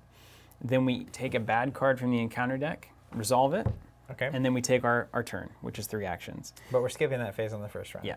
Then after we take our turn, any enemies that are on the board will move around, attack us, engage us as necessary. Then once that's all done, we'll go to the upkeep phase where everything stands up and readies. We'll get a free card and a free resource, and then we'll go back up to the Mythos phase, Okay. where it gets bad for us again. So it's basically bad, good, that's the way I like to think about it. So the first thing we do is the investigation phase, where each investigator at the start of the game, we skip the first one, we go to number 2. We get 3 actions. Do I have any resources or anything? Yeah, start the game with 5. Is it this? Yeah, 5 boxes. Ooh. If only I had something to put these in. Yeah, so you can put these, wherever. It makes me uncomfortable no matter how I do it, so I'm just not going to think about it. Yep. Okay, so let's think about game plan here. So obviously, Can we go back and forth? Are you taking a turn? once I start, I got to take all 3. Okay. So we can develop a game plan before we go. So I feel like for me to take advantage of your ability to search better, I need to go first because. Do you have a thing that's going to search moment for you? Because if I don't, then you're going to want to probably move, and then I won't get that benefit. Yeah. So I like, and I can do that once per round, so I can either use it on me or on you. Okay. I don't really necessarily need it. But I don't really either. So why don't you use it? Why don't you start off basically kind of setting up here is a good idea. So if you want to play that backpack and search out some cards, that's a pretty good way to do that. So let's just say I get 3 actions. Yeah. One of which is playing an asset or a card. So I'm going to play a backpack, and it's got the little body symbol on the bottom right. So it's a backpack. It's taking up my. I'm picturing him with a backpack on, which is funny. Yeah, Tony's got a backpack. So it costs me 2 resources. And it has a reaction after backpack enters play. Search the top 6 cards of my deck for up to 3 non-weakness item or supply cards and attach them face down to the backpack. Shuffle my deck. So I can either do 4 or I can add 3 extra cards to the search, right? Search the top 9 for 3, or search the top 6 for 4. I feel like top 9 for 3 is way better. You're correct. You're like, all right. So man. then, any item or supply cards, you should just have items. And So- if you want to Talk it lay them out, out we and can. talk it out, I feel like think it that's makes sense. okay. So I'm going to lay my items. I got my Tennessee Sour Mash. Definitely want that. Got a Switchblade. Yep, nice. Got, Great to have in a backpack. Got my Colt. That's good I have one too. in my hand too. Oh, okay. So you may not even need that, Tennessee Sour Mash. right? And a basic weakness, which I don't Okay, want. great. So I feel like you just take mash, switchblade, One of Colt, each. and call it a day. Yeah. And then these go face down under my bag. Mm-hmm. And then what happens to these other cards? They get shuffled back in. Okay. Yeah. So, And now what that backpack is, those cards are in your hand for all intents and purposes. Now, if your backpack gets discarded, obviously they all get discarded with it. That's not common. I'm But going to just put them here. Things are possible in the game. Yeah. Now, something important to note about your switchblade, I love this card. So it's a fast card, which means that if an enemy shows up, you can play your switchblade and there's not an attack of opportunity because it's fast. Got It it. doesn't take an action. So then you can all of a sudden have a switchblade and Out stab of my at it. backpack. Now, typically what I think of Tony doing is having like a switchblade and his signature gun, and you want to weaken them with the offhand weapon, and then the final shot should be with the gun so that you don't waste bullets that could be getting you bounties. Does Got that it. make sense? And is there a reason is the bullet getting the bounty worthwhile? Well, basically, like if you kill something with the Colt, you get a benefit. Okay. So you're trying to utilize your ammo only to kill. I don't want to kill with a knife when I could kill with a gun, basically. Exactly. And you don't want to shoot 3 times with your gun when you only get a benefit Got for it. killing. Okay, so I played the backpack. I think the next thing I want to make sure I get in my hand is crystallizer. of Yeah. gems. So I'll play it, and then it's going to force me to shuffle in a guardian of the crystallizer into my That's deck. right. That is correct. And that was somewhat wise to do before I did, or after I did the backpack, because then there'd be another weakness in my deck taking up a slot. Such a true reality you're And, dealing with here. Reaction after I play an event, I can put it face down. So let me see what's in my hand. Not that I necessarily need to play an event.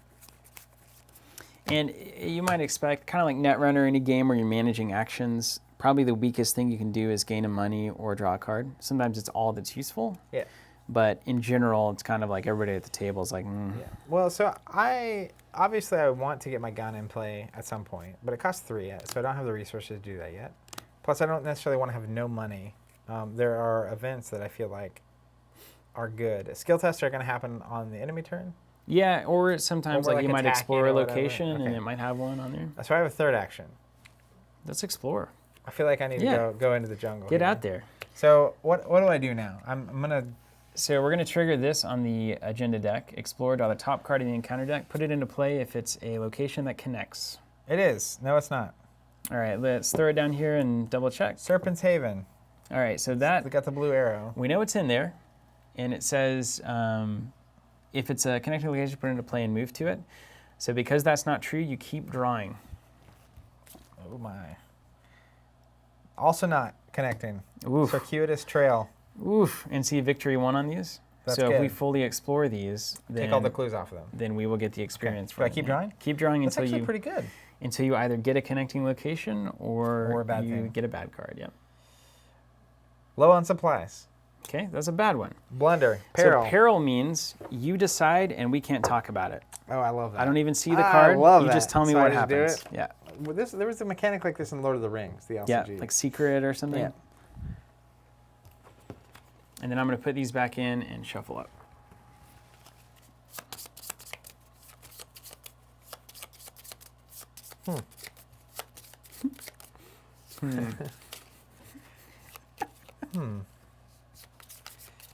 Okay, so we're going to each take a damage.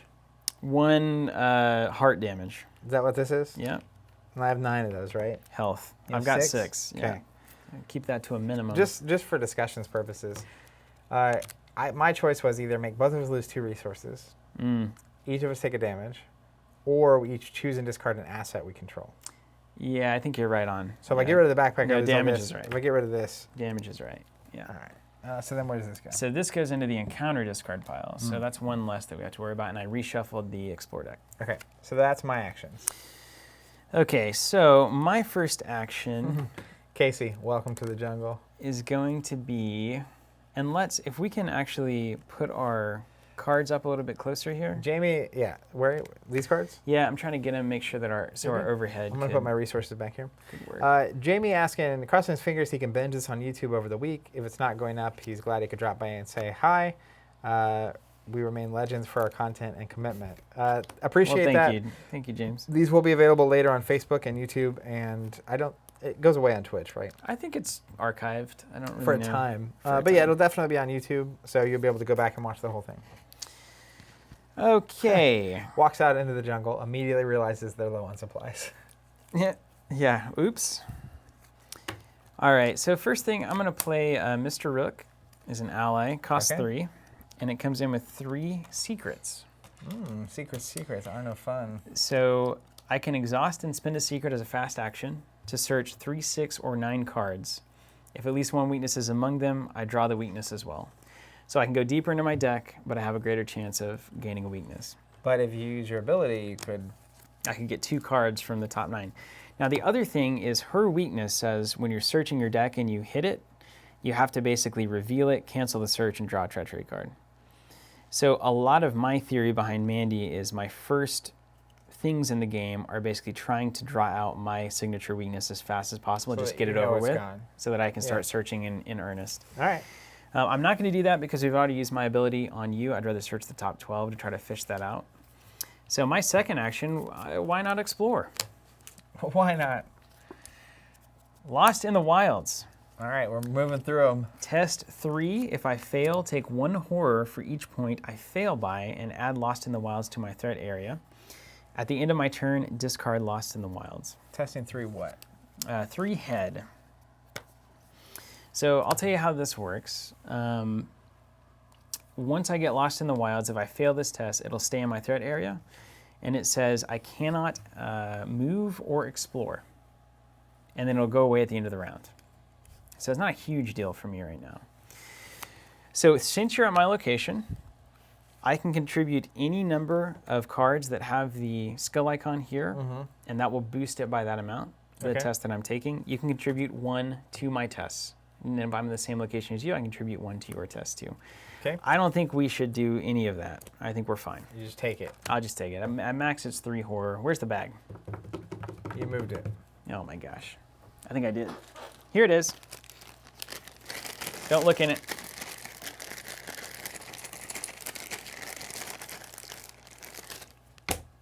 Skull. Read to me what the skull is. Minus X. Number of vengeance points in the victory display. That's Minus 0. 0. So I'm 3 minus 0 is 3, which means I've met the 3 on the test. I succeed. It's a miracle. I'm not lost at all. This bag is the most ghetto thing I've ever done. It's so funny. We're making like high-end Arkham products, and I'm drawing. We gotta buy it. We gotta budget it. Or I'm just gonna go pick up some Crown Royal tonight. That's what everyone's saying they do. All right, well then I feel like I made it out okay there, so why not do it again, right? Let's explore again. I mean, we're just eventually gonna find something. Oh my Snakebite. goodness. Test 3, if I fail, I either deal 5 to an ally asset or I take 1 direct damage. I'm not poisoned. If I'm not poisoned, I put a poison weakness into my play area. Now, somebody tell me this on the chat. I don't remember if this is true. Can I choose 5 damage to an ally? Oh wait, I have an ally. Dang. Can you choose 5 damage to an ally if you don't have one? Somebody not relevant here because somebody out there knows that. Oh my gosh, this is awful now. We can pass this test. I don't have any. You have none? I have none. All of my things What's are. your skill test? It's 3 on 3 right here. I got a card to contribute. You want to do it? Blind? No, you put it face I up. have a 2. Let's do it. That's helpful. Thank you. Yeah, that's fine. I'm not gonna fail a test anytime soon. All right, so 5 to 3. And Dumb Luck is the card I'm pitching in, so I contribute these 2 icons to it. Pitching Dumb Luck. So you need anything but a -3 or worse. Yeah, that's correct. It's -5.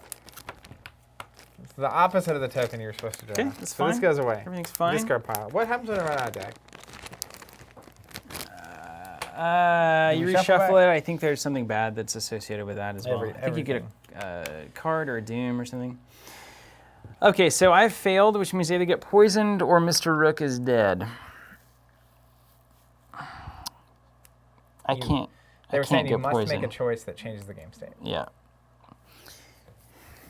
Rook's gone, man. I got medicine though. Can I give you some medicine? What's the medicine do? Do we know what the medicine does yet? No, I don't know anything about it actually. All right, let me see this. Where's that? I need the rule book. I need the rule book. Here it is. I need to see the windows. Hey, I'm gonna refill up on water. You need anything? No. Okay. Timing chart. I need to see if I can at least use one of his secrets before I make this decision. 3 costs for nothing. Because I feel like you get a fast window before that stuff happens. So I think I could. Yeah, I totally do. Yeah. Okay. That's the way to do that. So then if you know you're going to lose Rook on a loss. Yeah, Zach, I'm going to use one of his secrets before we reveal the Chaos token. Okay. I would have done that either way. Yay! That could get really bad, too. Let's search the top 9.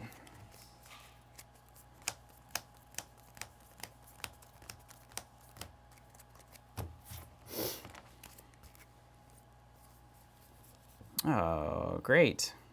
A weakness. This is going to be absolutely hilarious. Okay, and then let's get the tooth. All right, so Pro Arkham, we use a secret before that test resolves. All right. There's a player window here. I thought we actually had no player windows, so that's much better. And then reveal the -5. Mr. Rook's going to die, but you at least get one use out of it. That served a purpose. That's the proper way to play.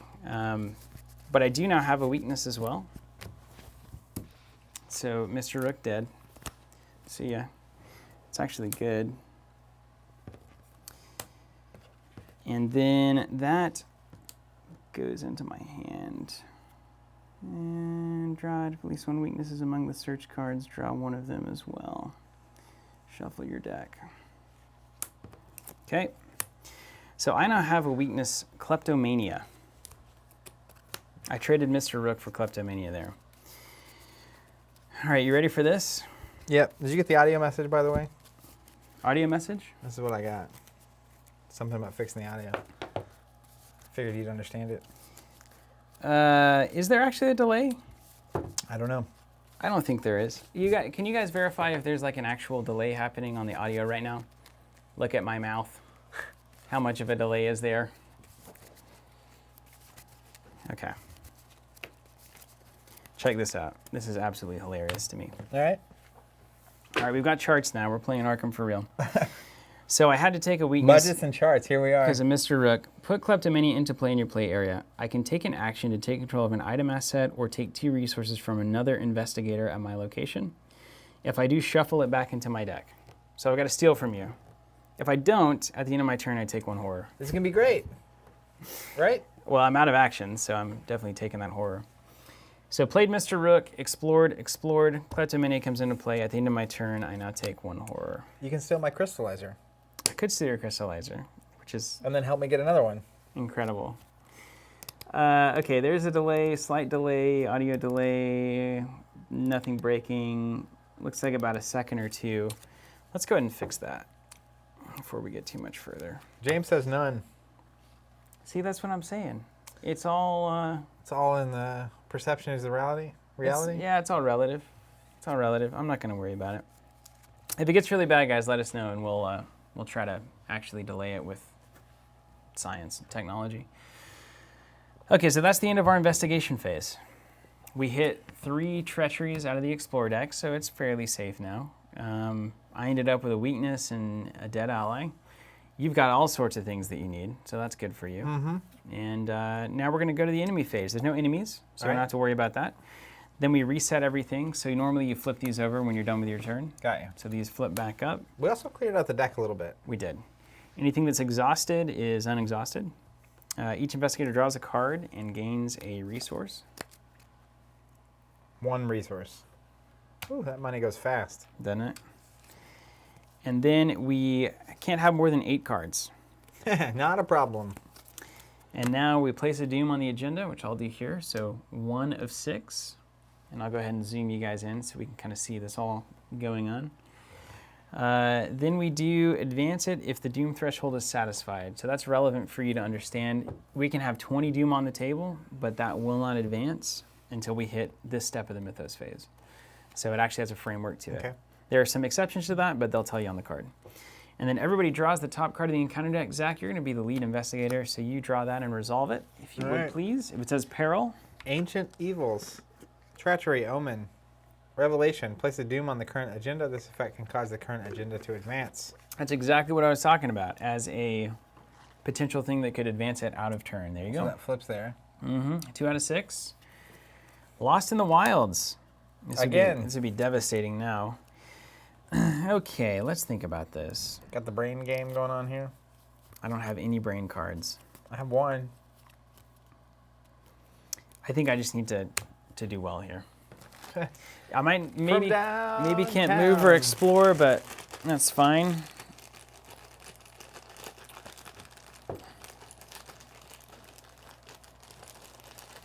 Give me that starfish. This is hilarious. -3. That's 3.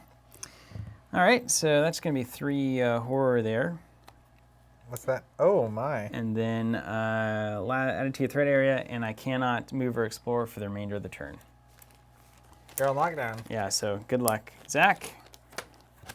Do I go first again? Yes, you will go first for the whole game. Yeah, we can do it. We can trade back time. If we want. Yeah. So my turn is going to be very much not relevant, as you might expect. I have a lot of great investigating cards. But you're not investigating yet because we don't have a location. I feel like you're completely right. I mean, you should go first because you can't move anyway. All right, so my turn is going to be 3 for the tooth. It gives me +1 willpower and +1 flighty foot while I'm resolving a treachery card. So you can tell that that's going to be pretty good for me. And if I succeed, I exhaust it to draw a card. So okay, that's fine. And then I really need to trigger Kleptomania.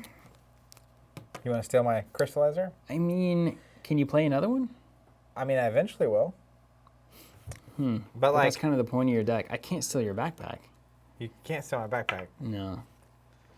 Now, there is a world where I let you go first.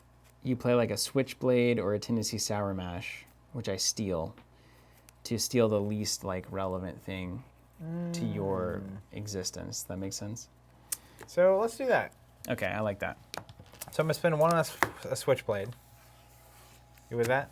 Yep. And that costs you no actions. No actions. So I still have 3 actions Take your 3 actions, yeah. So here's what I'm going to do. But then if you move, if you explore, then I won't be in the same location. So I can't steal from you. Yeah, I can't do that. Back it in. All right, hold on. Let's use our big brains here. Steal my crystallizer, dude. Oh, no. Do you have the cigarette case? No. I can't sell the crystallizer. How about I take 2 money? What? I can take 2 resources instead. Fine. Yeah. All right. That's actually the least bad. Does that go away? It will get shuffled back in. So I'll take your money. Is that your random weakness that you got? Yeah. It's horrible. It's horrible for Mandy because she's going to keep drawing it with Mr. Rook. And then my last action, I'll shuffle this back in. Last action. Andy, I want to change my 0% chance now to about a -10%. Oh, so true. You can't just roll into this 4 sanity deep. It is just horrible. That's all right. I'll just stay here and resign when it gets really bad. Okay. Last action.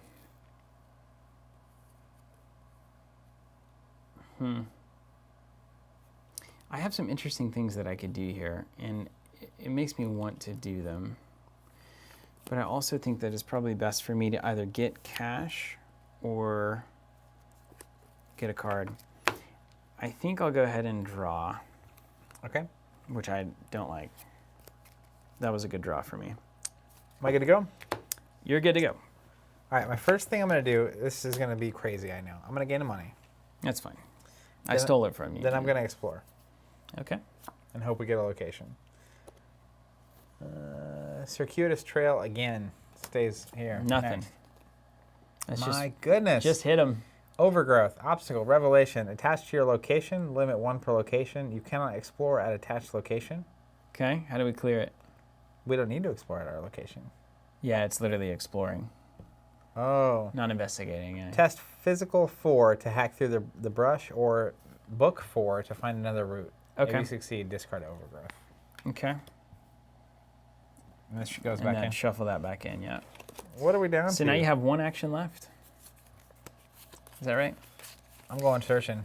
So, well, you can either spend an action to break this overgrowth so you can explore, or I can do that next turn with my 5 book. You have 5 fists, so it's essentially the same test.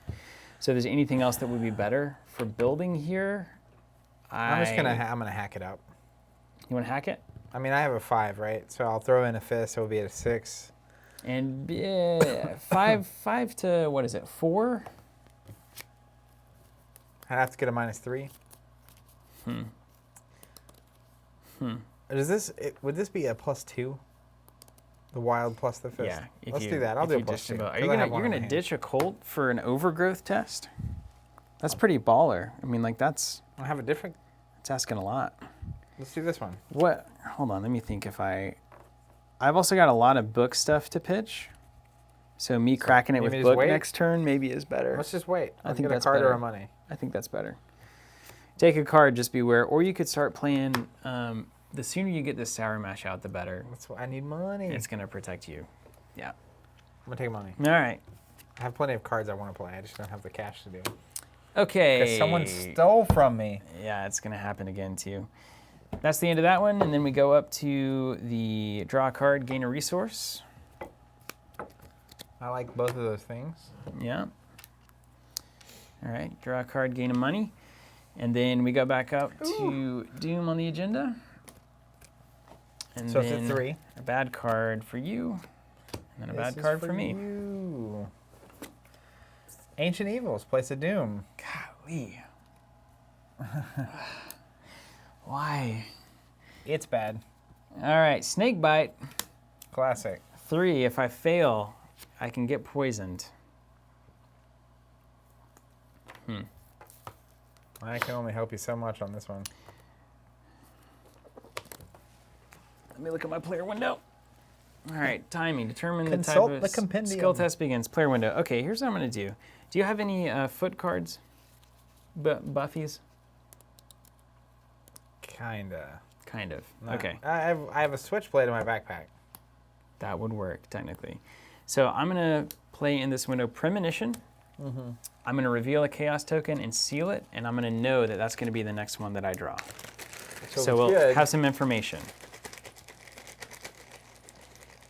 And remember, I'm at +1 for my tooth. So I've got a buff in hand, and I'm going to decide if I want to use it or not. Okay, it's the gas mask, which means -2. So if you're poisoned. if I'm poisoned, I automatically fail. Oh, okay. Yeah. So it's a 3 test. I'm at 3, 4, and I'm going to draw -2. So I need to buff 1 to pass it. I have a switchblade for you. Do you want to blow it on this? I mean, yes. I mean, if you have a card that's better to use on this, fine. It's a good question. But I kind of want to get rid of the backpack eventually. All right, use a switchblade. Yeah, that sounds good. +1. +1. We did it. Thank you, Premonition. Boom. Great use of that card. After I succeed, draw a card. Thank you, Tooth. Great, and this is passed. Whew, not poisoned. Name of the game here. My goodness. Okay, that was nice. That was a pro Arkham play. That was a turn. That was a pro Arkham play. Yeah, you stored the token and... Yeah. Mega play. Oh, someone says can't commit cards from the backpack. Didn't it say as if they're in your hand? maybe played as they were in your hands. Okay. So give me. Oh wait, I think I have a foot. I You can have do. Okay, good. I ditched this one. It's a second premonition. Has the icon on it. All right. Okay, at least we got through that. Now, I guess play and commit are different. That does make sense. Now, we take our turns. I'm going to start hacking with my book. Yep. Book hack. Okay. So I guess the important note there is playing a card is different than committing a card. Yeah.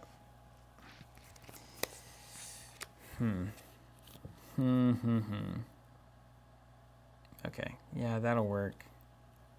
I can't really fail this. That's going to be a... All right, so let's do a test. And we need to be at least 3 up, I think, because -5 and auto-fail is the only ones past -3. So I'm at 5 to its 4. I'm taking the... break the test. So I'm at +1. I'm going to go +3 with that truth from fiction. Okay. So you're ahead by 3. The only thing that would break us here is the -5. There's 2 tokens. The doom. 2 tokens. 2 out of 14 is low, Oh, I know. but so possible. So is Arkham.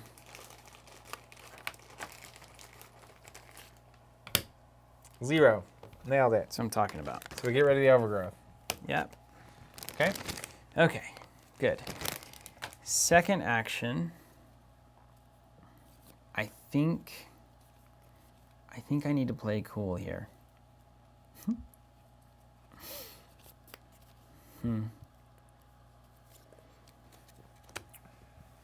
Second action, let's explore. All right. Rope bridge. Hey, we did it. It connects. It connects. All right, we got a rope bridge. All right. It's got 1 clue on it per investigator, it looks like. And I automatically move there. It comes in with 2 clues. All right, and it says, when you attempt to explore while at rope bridge, so while we're here and we trigger the explore ability, test 2 foot. If you fail, cancel it, take 2 damage, lose all your actions, and in your turn, so you fall off. And then we place you at the river canyon. If it's not in play, we search for it. So you can fall into the river canyon if you rope bridge poorly. I'm only a 3, you're only a 2, so just get ready for magic there.